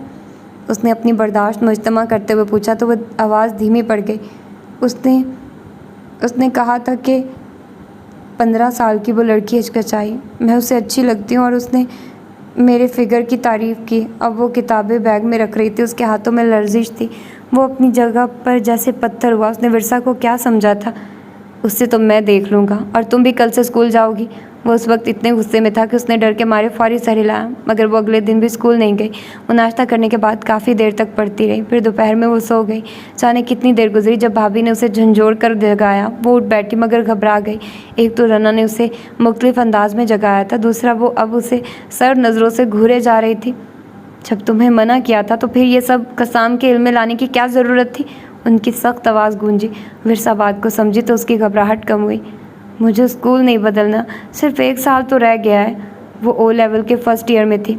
मैंने कसाम को भी इसलिए बताया था कि वो इस स्कूल में तमाम टीचर का फेवरेट रहा है। वो उनसे बात करेगा तो। अब इन बातों को छोड़ दो विरसा, भाभी ने उसकी बात काटी। तुम मुँह हाथ धो के बाल बांधो, बड़े पोर्शन में आरिफ के वालिदैन आए बैठे हैं। विरसा का दिल बैठा। कितनी बार समझाया, बड़ी हो चुकी हो, बर्दाश्त करना सीखो। ना तुम उसे थप्पड़ मारती, ना ये तमाशा लगता। उसे दादी की इस बात पर गुस्सा आया तो दिल में खुद ब खुद हिम्मत पकड़ी। अगर वो इस थप्पड़ की शिकायत लगाने आए हैं तो वो मैंने उसकी बदतमीज़ी के नतीजे में मारा था। वो घर में ख़ास कर दादी के सामने बहादुरी का मुजाहरा कर सकती थी। फिर उसे यकीन था कि अब कसाम कोई हल निकाल लेगा। तुम उठो और मेरे साथ चलो। बात अब एक थप्पड़ से आगे बढ़ चुकी है। कसाम आज तुम्हारे स्कूल गया था, उसने आरिफ को बहुत पीटा और इस मारपीट में वो खुद भी ज़ख्मी हुआ है। उसका रंग फक हुआ। वो भाभी की घसीली आंखों में देखती रह गई। कसाम को तो सिर्फ टीचर से बात करना थी, वो खुद ये सब भी कर सकता है। वो सोच भी नहीं सकती थी। वो ठंडी ठहार हुई। जबकि ये सब सुनने के बाद दादी का हाल उससे भी बुरा था। तुम जाकर कह दो बच्ची को बुखार है, वो सो रही है। दादी ने बेड के सिरे पर टिकते हुए रना भाभी का हाथ पकड़ा। फिर गलत बयानी। वो आज दूसरी बार जब्त की हद से गुजरी। आज दूसरी बार उसकी भौंहों के बीच एक मोटी सिलवट उभरी। हर मसले का हल फरार नहीं होता उम्मे मेरात, वो कह ना सकी। वो एक बार फिर अपनी खुददारी का खमियाजा भुगत चुकी थी, अब दोबारा कभी नहीं। अगर विरसा वहाँ न गई तो सब यही समझेंगे कि ये झूठी है और वो लड़का जो कह रहा है वो सच है। रना ने अपनी कमज़ोर जेठानी के सर्द हाथों को थपकी दी। वहाँ सबके सामने बेइज्जत होने से यहाँ झूठी साबित होना बेहतर है। ये दोबारा स्कूल में नहीं जाएगी तो ये किस्सा ही ख़त्म हो जाएगा। वो गुस्से की एक शदीद कैफियत ने मिर्ज़ा को बिस्तर छोड़ने पर मजबूर किया। दादी हमेशा हमायूं की नस्ल को गलत राह दिखाती थी। अगर नए स्कूल में भी कोई आरिफ जैसा हुआ तो मैं क्या सारी उम्र भागती रहूँगी? और मैं बड़े पोर्शन में ज़रूर जाऊँगी। सच इंसान को बेइज्जत होने से बचा लेता है। वह दादी के मुतअज्जिब चेहरे से निगाह हटाकर अब जूता पहन रही थी। अगर कसाम झूठ की दास्तान से पर्दा न हटाता तो वो इस बिस्तर में दबकी रहती। वो स्कूल बदल लेती, उसे फिर बाकी की ज़िंदगी सच्ची होकर भी कमज़ोर और झूठे लोगों की तरह गुजारनी पड़ती। मुंह धोने के दौरान फिर पोनी में बाल जकड़ते हुए उनके रिहायशी हिस्से के तवील कॉरिडोर के आखिरी सिरे तक उन आंखों का गीलापन उसके साथ साथ था। अगर वो परेशान थी भी तो इस बात पर कि आरिफ की हरकत और उसकी बातें क्या उसके पेरेंट्स या मालिक अंकल के सामने दोहरा सकती थी। इतनी जज्बाती कैसे हो सकते हो कसाम? यूँ पराए मामलों में उलझ कर मारपीट करना हमारे ख़ानदान के बच्चों को ज़ेब नहीं देता। ये आवाज़ कसाम की फुप्पो की थी। उसने हवास भागता सी होकर रना भाभी को देखा। वो अब आगे कैसे बढ़ती? मैं भी उसे यही समझा रहा था कि इसे ख्याल करना चाहिए था। इसने 2 दिन बाद कोर्ट कंपटीशन के लिए इंग्लैंड जाना है। अब इस ज़ख्मी हालत में जाएगा तो हम यहाँ परेशान होते रहेंगे। ये आवाज़ जब्बार अंकल की थी। वो कॉरिडोर के सिरे पर सुन हुई। अब वहाँ और लोग भी बोल रहे थे। अब खुदा जाने असल मामला क्या है, जाने ये किसने कहा था। उसका माथा ठंडा ठार हुआ, लेकिन उसे यकीन था कि वो इन तमाम लोगों के दरमियान से सर झुका के नहीं गुजरेगी। प्लीज़ आप सब ये डिस्कशन बंद करें। मैं आप सबको किस तरह समझाऊं कि आरिफ जिस किस्म का है। फ़र्ज़ करे कल को वो लड़का समन के साथ बदतमीज़ी करता तो। कसाम की इस बात पर वहाँ एक लम्हे को खामोशी छा गई, बिल्कुल वैसे ही जैसी कॉरिडोर में थी। तुम विरसा को समन के साथ कैसे मिला सकते हो? समन की और हैसियत है, वो तुम्हारी कज़न है, तुम्हारा खूनी रिश्ता है, जबकि विरसा। वो इस आवाज़ को पहचानती थी। ये ज़रिश बी की छोटी बहन थी। वो अपने साथ खड़ी रना को भी पहचानती थी। वो उसके बाप की चच्ची थी, जिसे दादी की देखा देखी यहाँ सब रना भाभी कहते थे। बस वो खुद को नहीं पहचान पा रही थी। विरसा कौन थी? वो यहाँ क्यों रहती थी? आप सब जो भी कहें, मगर मेरे लिए समन और विरसा एक जैसी हैसियत की हामिल है। उस बुर्दबार और दिल आशना आवाज़ ने एक कच्ची खस्ता बदहाल दीवार पर जैसे अपना कीमती और बावकार हाथ रखा था। वो कच्ची दीवार बुलंद बख्त हुई। कॉरिडोर की खामोशी सांस लेने के काबिल हुई। अब वो अंदर जा सकती थी। कसाम के सारे फर्स्ट और सेकंड कज़न्स उसी स्कूल में पढ़ते थे। तभी उस वक्त वो सारा ख़ानदान यहाँ जमा था। वो दोनों उस अध खुले दरवाजे पर हल्की सी दस्तक के बाद वहाँ आई तो वहाँ मौजूद हर चेहरे ने उन्हें देखा। विरसा की निगाह उस छोटे से मजमे में जगह बनाती उस चेहरे पर ठहरी। वो वहाँ मौजूद था तो उसे यकीन था कि वो उन तमाम लोगों के दरमियान से सर झुका के नहीं गुजरेगी। उसी लम्हे कसाम ने भी उसे देखा। माली बाबा ने हमें कश्तियाँ बना कर दी हैं, लेकिन वो सब बच्चे मुझे खेलने नहीं दे रहे। ढीली पोनियों के साथ मुंह बसूरती 10 साल की विरसा शिकायत लगाने के बाद अब उसे पूछ रही थी, बड़े झरने के पास जो तालाब है, क्या वो सिर्फ वलीद लोगों का है? दोनों हाथों में कश्तियाँ पकड़े वो उससे क्या सुनना चाहती थी? कसाम ने फुटबॉल नीचे फेंकते हुए गर्दन मुड़ी और तालाब में कश्तियाँ चलाते उन कज़न्स को देखा जो यहाँ ईद के दूसरे दिन लंच पर मौजूद थे। वो तालाब की तरफ बढ़ा तो वो उसके पीछे चलने लगी। इस तालाब का आधा हिस्सा हमारा है तो विरसा यहाँ कश्तियाँ चला सकती है। उसने अपने खूनी रिश्तों को हुक्म दिया था या उन्हें बताया था। वो हमेशा उसका भरम रखता था। उन दोनों ने एक दूसरे से यक बैक निगाह चुराई। उसके चेहरे पर नीले और सुर्ख निशान थे। वो वहाँ ठहर के उसका हाल तक नहीं पूछ सकती थी। फिर वो रना भाभी की हमरा ड्राइंग रूम की जानिब बढ़ गई। वो सब उसे यूं देख रहे थे जैसे सालों पहले आधे तालाब में दर्जन भर कश्तियाँ चलाते वो बच्चे बाकी आधे तालाब में तैरती 2 कश्तियों को हसद और रश्क से देखते रहे थे। आप ऐसे ही डर रही थी। विरसा ने अच्छा किया जो चली गई। आरिफ के वालिदैन यहाँ हम सब से और ख़ास तौर पर विरसा से माफ़ी मांगने आए थे। उसने सिर्फ इतना ही सुना। उसे ये सुनने में दिलचस्पी नहीं थी कि इस बात के जवाब में दादी ने क्या कहा था। वो कमरे का दरवाज़ा बंद करते हुए अलमारी की तरफ आई। अब वो अलमारी का निचला खाना खोले उसमें से वो फाइल निकाल रही थी जिसमें उसकी पुरानी ड्राइंग्स थी जब वो बहुत छोटी थी और उसे कुछ गलत बनाते देखकर वो उसके हाथ से पेंसिल पकड़कर उन स्केचेस के मनाजिर बदल दिया करता था। वो आज देखना चाहती थी कि कसाम ने उसकी ज़िंदगी में तब क्या कुछ ठीक किया था। वो 2 जानू हुई और एल्बम में पहला सफ़ा सीधा किया। कुछ टून मुंड दरख्त थे जो विरसा ने बनाए थे। उन शाखों पर जो रंग बिरंगे फूल थे वो कसाम ने बनाए थे। तो उन दरख्तों की शाखों से वीरानी भाग गई थी। वो मुस्कुराई। उसने एक और सफ़ा पलटा। बाबा ने बताया था आज वो छोटी दादी को सिर्फ मेरे लिए ले आएंगे। वो उसे बताने के बाद कागज़ पर एक परी बना रही थी। ये मुझे रोज़ कहानियाँ सुनाया करेगी। वो परों में रंग भरने लगी। तुम्हारी छोटी दादी भी यूं ही एक पेज पर नन्ही सी परी बना रही होंगी कि मैं अब इसके साथ रहूँगी और वो मुझे कहानियाँ सुनाया करेगी। विरसा का हाथ रुका। वो मुस्कुरा रहा था। लेकिन मैं परी नहीं हूँ और ना ही मुझे कहानियाँ आती हैं। वो परेशान हुई। तो फिर वो भी परी नहीं, उन्हें भी कहानियाँ नहीं आती होंगी। वो उसकी बात कितना समझी थी कितना नहीं, लेकिन उसने परों में रंग नहीं भरे। वो जब रना के साथ रहने लगी तो उसे पता चला कि उन्हें कहानियाँ नहीं आती थी। वो उस वक्त रना की हरी घेरदार मैक्सी को छूकर एकदम हंस दी। वो आगे बढ़ी फिर उदास हुई। बाबा की डेथ के बाद ये उसकी पहली ड्राइंग थी, एक रोती हुई बच्ची जो अपने खाली हाथों को देख रही थी। तब कसाम ने पेंसिल्स के ढेर में से एक पेंसिल उठाकर उस बच्ची के खाली हाथ में डोर थमाई। उसने कुछ और कलर उठाए और उस डोर के सिरे पर एक 4 रंगी पतंग बनाई। तो वो अपने हाथ में डोर और पतंग देखकर मुस्कुरा पड़ी थी। हर सफ़ा उसे नए ज़ाविये से खुश कर रहा था। वो उसकी ज़िंदगी में अलादीन का चिराग था। वो अब उसका शुक्रिया अदा करना चाहती थी। उसका हाल पूछना चाहती थी जो उस एल्बम की आखिरी ड्राइंग में एक खाली पेड़ को तकती 9 उम्र लड़की को कुछ केसरी फूल दे रहा था। विरसा ला इल्म होगी, मगर ये तो अच्छी तरह जानता था कि इस स्कूल में उसके मामू और पुप्पुओं के ही बच्चे नहीं पढ़ते। वहाँ ख़ानदान भर के बच्चे थे। हमारे ताल्लुकदारों के बच्चे थे। अब तक 1000 फ़ोन आ चुके हैं और एक ही सवाल कि तुम्हारे नवासे का झगड़ा किस लड़की की वजह से हुआ है। उस वक्त ज़रिश भी कसाम के रूम में उसकी पेंटिंग कर रही थी। उनकी माँ भी वहीं चली आई। उनकी मुखातिब उनकी अपनी बेटी थी, लेकिन कसाम भी वहीं मौजूद था। वो नानों की परेशानी समझ सकता था। जब वो दोनों हाथापाई कर रहे थे तो O लेवल का पूरा ग्रुप वहीं जमा था। बस छोड़िए अम्मा, शुक्र है कि ये मसला खुश असलूबी से हल हो गया है। कुछ आखिरी चीज़ें समेटती हुई ज़रिश भी उस मौजू को अब दोबारा से डिस्कस करने के मूड में नहीं थी। ठीक है, ये मामला एक बार हल हो चुका है, मगर ये इशू आइंदा सर उठाए तो जहन नशीन कर लो। विरसा अब कोई छोटी बच्ची नहीं है। आइंदा उसकी फैमिली को इस बात का एहसास होना चाहिए कि हमारे बेटे को बीच में लाए बगैर विरसा के हर मामले को खुद हैंडल किया करे, और उसे भी समझा दो कि खुद हीरो बनने की बजाय उनके मामलात अपने बाप के सामने रखा करे। कसाम का मुंह खुला, उसे लफ्ज़ हीरो पे धचका सा लगा। अब वो नानो को खफकी से देख रहा था। इसमें हीरो बनने वाली क्या बात है अम्मा, दोनों एक ही घर में कज़न्स की तरह पले बड़े हैं। ज़रिश इस किस्से से बेजार हो रही थी। ये बात इस घर के रिहायशी तो समझ सकते हैं ज़रिश, मगर तुम्हारी भाभियाँ, नंदे और बाकी का ख़ानदान सब 100 तरह की बातें कर रहे हैं। हाँ, कैसी बातें?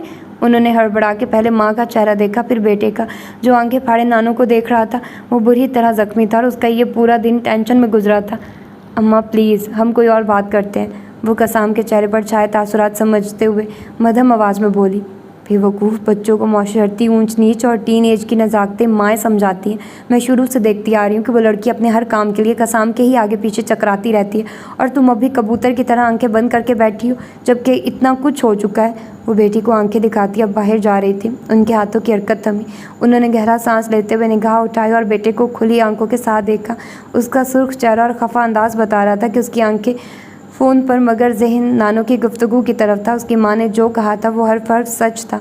गलती ये थी कि उन्हें ये सब बेटी को तन्हाई में समझाना चाहिए था। कसाम ने जो किया वो अपने घर की लड़की के लिए एक फितरी गैरत का तकाजा था, मगर उसकी नानों उसे और रंग में खबरदार कर गई थी। चूँकि विरसा अब बड़ी हो चुकी है, तो तुमने जो किया वो एक हीरो के तौर पर किया।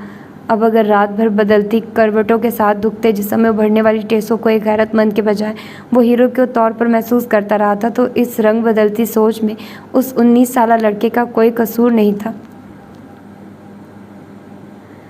छोटे पोर्शन की तरफ आते हुए ज़रिश पी ने कॉरिडोर की खुली कद आवर्ज खिड़कियों से बाहर झांका तो आज फिर से हैरान हुई। ये उनके मालिक की गफलत का नतीजा था या कुछ और था कि उस मौसम बहार में दीवान हाउस के हर छोटे बड़े लॉन में पीले फूलों की कसरत ने अजीब सा फसूं फैला रखा था। शायद इसी वजह से दोपहर की ताजगी में जर्दपन नुमाया था। वो पोर्शन के लिविंग रूम में आई तो सामने ही माँ बेटी सर जोड़े मोबाइल पर कुछ देख रही थी। पहले फाखरा की निगाह उठी, वो खुशगवारी से मुस्कुराई। अल्लाह खैर, आज छोटे पोर्शन को बड़े लोगों ने भी रौनक बख्शी। वो इस्तकबाल के लिए आगे बढ़ी तो गर्म जोशी का मुजाहरा करने के साथ गिला करना नहीं भूली कि वो माँ बेटी हफ्ते में बड़े पोर्शन के 4 चक्कर लगा लेती होंगी, मगर ज़रिश भी कभी महीनों बाद ही उधर आती थी। उन्होंने आज भी बहन के उस शिकवे का जवाब एक मुस्कुराहट से दिया। फिर वो उस सोफ़े की तरफ आई जहाँ समन बैठी थी। वो जानती थी कि समन उनसे नाराज़ है। वो अपनी भांजी के इसरार पर उस फ्रेम के फ़ोटो को वहाँ से हटा सकती थी, मगर इसका फ़ायदा कुछ नहीं था। अच्छा हुआ आप आ गई, वरना आज हमने बतौर ख़ास आपको एक सरप्राइज़ देने आना था। हंसती मुस्कुराती फाखरा बेटी के दूसरी तरफ आ बैठी। उन दोनों के दरमियान बैठी ज़रिश भी बस लम्हा भर को उलझी। अगले लम्हे उन पर सरप्राइज़ का अगता खुला तो उनका बुझा मूड एकदम बहाल हो गया। वलीद जिस लड़की को पसंद करता था, उस लड़की ने वलीद की फरमाइश पर समन को अपनी पिक्स व्हाट्सएप की थी। अब वहाँ दोनों बहनें एक एक पिक का पोस्टमार्टम कर रही थी। दरमियान में फंसी समन उन दोनों के कमेंट्स एंजॉय कर रही थी। कोई तो मुतासिर कुन चीज़ होगी उसमें जो वलीद ने उसे पसंद किया है। ऐसा कहते हुए उन्होंने फाखरा को देखा, फिर उसके मुंह का जाविया देखकर उन्होंने बात बदली। मेरा मतलब है तस्वीरों में तो सिर्फ स्टाइल डिज़ाइनर्स और ब्रांड्स ही नुमाया हैं। ऊपर से आधा चेहरा तो बालों ने ढक रखा है, शक्लो सूरत का पता ही नहीं चल रहा। उन्होंने अजीब सी आ भरी। आंटी, अब तो सभी लड़कियां अपनी होने वाली ससुराल को इसी किस्म की पिक्स दिखाती हैं ताकि वो उनका शॉपिंग स्टाइल चेक कर सके। समन आंटी की बात पर अपनी हंसी को समेटने में नाकाम हो रही थी। फाखरा ने बेटी को खफकी से घूरा और स्क्रीन पर उंगलियां चलाते हुए एक तस्वीर पर हाथ रखा। आपा ज़रा देखिए, इस तस्वीर में ईमान ने बाल समेटे हुए हैं तो चेहरा वाज़े तौर पर नज़र आ रहा है, और ये लिबास भी खासा ढंग का है। आपा उस तस्वीर के मुतालिक कुछ कहना ही चाहती थी कि तभी उन्होंने वलीद को अंदर आते देखा। अरे माशाल्लाह, अभी तुम्हारा ही जिक्र हो रहा था। फाखरा के अंदाज़ और लबो लहजे में खुशी झलकी। अच्छा, एक मुख्तसर सा अनकारा भरते हुए वो रस्मी दुआ सलाम के बाद वहाँ उस अंदाज में ठहरा जैसे आगे जाने की जल्दी हो। उसे अंदाज़ा था कि उसका जिक्र किस वजह से हो रहा था। हम अभी आंटी को ईमान की पिक दिखा रहे थे। समन की आवाज़ में एक वालहानापन था जो ऐसे मौक़ों पर एक बहन की बातों में झलकता है। वो समन की बात पर ठटका, फिर 2 कदम पीछे आया। तो फिर आंटी को ईमान पसंद आई। उसके इस्तफसार में कुछ था कि ज़रिश भी चौंकी। मतलब ईमान आप सबके मेयार पर पूरा उतरती है या फिर मुझसे इंतखाब में गलती हुई है? ये गैर मुतवक्को और हैरान कुन सवाल था। जैसे वो ईमान से शादी का फ़ैसला उनके इख्तियार में दे सकता था। वो तीनों उसे देखती रह गई, मगर वो संजीदा था। मैं मानता हूँ कि दिल और जज्बात की भी वैल्यूज़ होती हैं, मगर हमें अपने ख़ानदान और फैमिली वैल्यूज़ को भी याद रखना चाहिए। वो बात के इख्तिताम पर जिस अंदाज में मुस्कुराया तो ज़रिश भी के जहन में कोंदा सा लपका। ये फैमिली वैल्यूज़ का सबक और इस गुफ्तगू की गहराई तक उतरने में उन्हें बस एक पल लगा था। अब वो वक्त नहीं जब बड़ों की पसंद नापसंद को अहमियत दी जाती थी। ज़रिश भी ने अपने तासुरात महफूज रखते हुए हकीकत पर मबनी बात की। अब ऐसा अंधेर भी नहीं मचा आंटी जी। आप अपने बेटे से नाउम्मीद होंगी, मगर मुझे आजमा के देख लें। वो बिना किसी लिहाज के तड़ाक के गोया हुआ। ज़रिश भी के चेहरे का रंग फीका पड़ा। वो उन्हें क्या जता रहा था? वो अभी तक वहीं अपने कमरे के रुख राहदारी पर खड़ा था। तुमने लंच आवर्स में घर आना था तो फ़ोन पर बता देते, मैं तुम्हारी पसंद का कुछ बनवा लेती। वलीद जिस तरह उसकी बहन से मुखातिब था तो फाखरा को बहुत ऑकवर्ड लग रहा था, सो उसने टॉपिक बदला।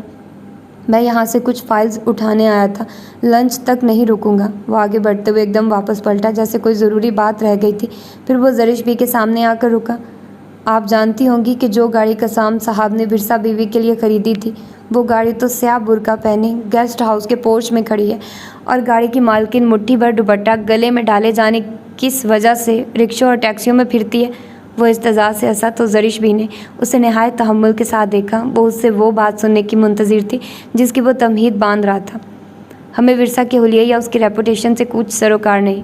फाखरा ने बेटे को दबे लफ्ज़ों में टोका कि ज़रिश भी आज उनकी मेहमान थी।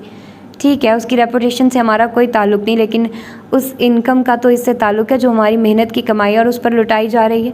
उसने अपने लहजे की तलखी को छुपाने की कोशिश नहीं की थी। फाखरा ने सपाट अंदाज में बैठी बहन को बेबसी से देखा।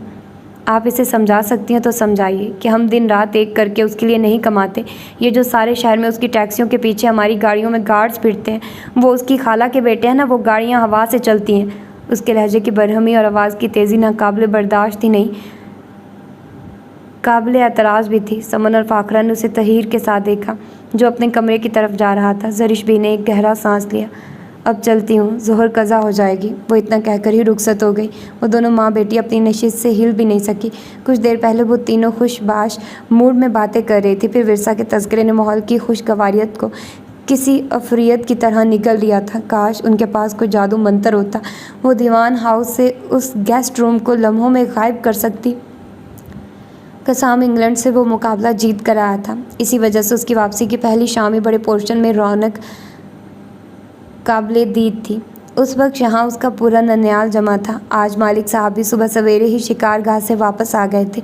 डिनर के बाद जब चाय कॉफ़ी से लुत्फ़अंदोज़ होते हुए वो शॉपिंग देख रहे थे जिसकी उन्होंने कसाम से खुद फरमाइश की थी। बड़े एक तरफ बैठे थे जो एक दूसरे के मामलात डिस्कस करने के बाद अब सिर्फ सियासी लोगों को डिस्कस कर रहे थे। दूसरी तरफ यंग पार्टी उन तहाइफ पर तारीफ़ और तनकीद कर रही थी जो कसाम ने उनके लिए अपनी जेब से ख़रीदे थे। मुसम्मन के फरमाइशी तहाइफ के अलावा भी उसके लिए बहुत कुछ रहा था। समन ने अपनी चीज़ें समेटते हुए अचानक पूछा, तुम विरसा के लिए क्या लाए हो? ये समन इसे हर बात में क्यों याद रखती है? वो झुंझलाया। फिर समन को देखा। उसके हाथ में चाय का मग था। फिर उस पेपर वाइट मग में से एक रंग सा झलका। अगर 10 रोज़ कबल वो वाक़या ना हुआ होता तो वो हमेशा की तरह झट से कह सकता था, तुम्हें क्यों बताऊं? मगर पहली बार ऐसा था कि वो उसके ज़िक्र पर मोहताज सा था। वो इस तरह की चीज़ें नहीं हैं। तो फिर वो क्या है? उसने जैसे ज़िद की। वो खामोश रहा, जैसे वहाँ सब उन्हीं को देख रहे थे। अब सिर्फ नानों का गिफ्ट रह गया है। उसने बात बदली और अपनी जगह से उठा। संबंध बस कलस के रह गई। उस अजनबी मुल्क में वो उन सब से राब्ते में रहा था। वो सब उससे रोज़ बात करते थे। उस अजनबी जगह पर किसी भी किस्म का राब्ता ना होने के बावजूद अगर उसका ध्यान किसी जगह से जुड़ा रहा था तो वो जगह दीवान हाउस का वो हिस्सा था जहाँ एक जादूगर पेड़ था जिस पर फूटने वाली कोंपलों की बास समंदर पार जाने वालों को भी अपनी असीरी में मुब्तला रखती थी। विरसा ने उसे उस वक्त देखा जब वो बरामदे से ज़रा दूर था। वो जो दाखिली दरवाजे पर खड़ी थी उल्टे कदमों घूमी। ऐसा क्यों था कि वो उसे देखकर आज आगे बढ़ने के बजाय पीछे हट रही थी? जब वो बरामदे में था तो रना भाभी ने उसे देख लिया और उसके साथ रना का वहीं बेतकल्लुफ़ अपनायत भरा अंदाज़ देख के वो हैरान हुई। यानी जो तब्दीली भी थी उसके अंदर थी। वो भी भाभी से पहले की तरह हंसते मुस्कुराते बात कर रहा था। उनसे, दादी और विरसा के मुतालिक पूछ रहा था। भाभी को, कसाम को या किसी को भी इस वाक़ये से कोई फ़र्क नहीं पड़ा था। तो फ़र्क कहाँ था, वो कुछ समझ नहीं पा रही थी। जब वो उससे कुछ गज़ के फासले पर था तो वो अपनी हिचकिचाहट पर काबू पाते हुए उसके बिलमुकाबिल आई। उसने रना भाभी से बात करते हुए उसे देखा। वो अपना दुपट्टा ठीक कर रही थी तो क्या वो ना ठटकता, और उससे सामना होने पर आज पहली बार ऐसी एहतियात का मुज़ाहरा कर रही थी। तुम आ जाओगे, मैं जानती थी। वो इस जुमले का मुंतज़िर था और उसने आज ये भी नहीं कहा। बस खैर मुकदमी तौर पर आगे बढ़ी, फिर खैरियत दरियाफ्त करने के बाद कहीं गायब हो गई। ना कोई गिला, ना किसी इंतज़ार का तज़किरा। वो इस तब्दीली पर चौंका। फिर वो भाभी के साथ ही दादी के कमरे में आ गया। उसे वहाँ बैठे 10 मिनट गुजर गया, वो फिर भी नहीं आई। तो उसकी तमानियत में कुछ बिखरा। क्या वो ठीक थी? वो उससे जानना चाह रहा था कि अब स्कूल में आरिफ का रवैया उसके साथ कैसा था। वो चाय का कप हाथ में लिए बाहर आ गया। सामने लाउंज खाली था, मगर उसने महसूस किया वो बरामदे में थी। तुम्हारे ज़ख्म कब ठीक हुए? मुस्कुराहटों के तबादले के बाद ये उसका पहला सवाल था। हालांकि वो तवक्को कर रहा था कि वो उससे हस्बे मामूल अपने गिफ्ट्स के बारे में पूछेगी। अब वो उसका चेहरा देख रही थी। वहाँ चोटों के निशान अब गायब थे। पता नहीं कब ठीक हुए। उसने कंधे उचकाए और जेब से मोबाइल निकालकर शायद टाइम देखा था।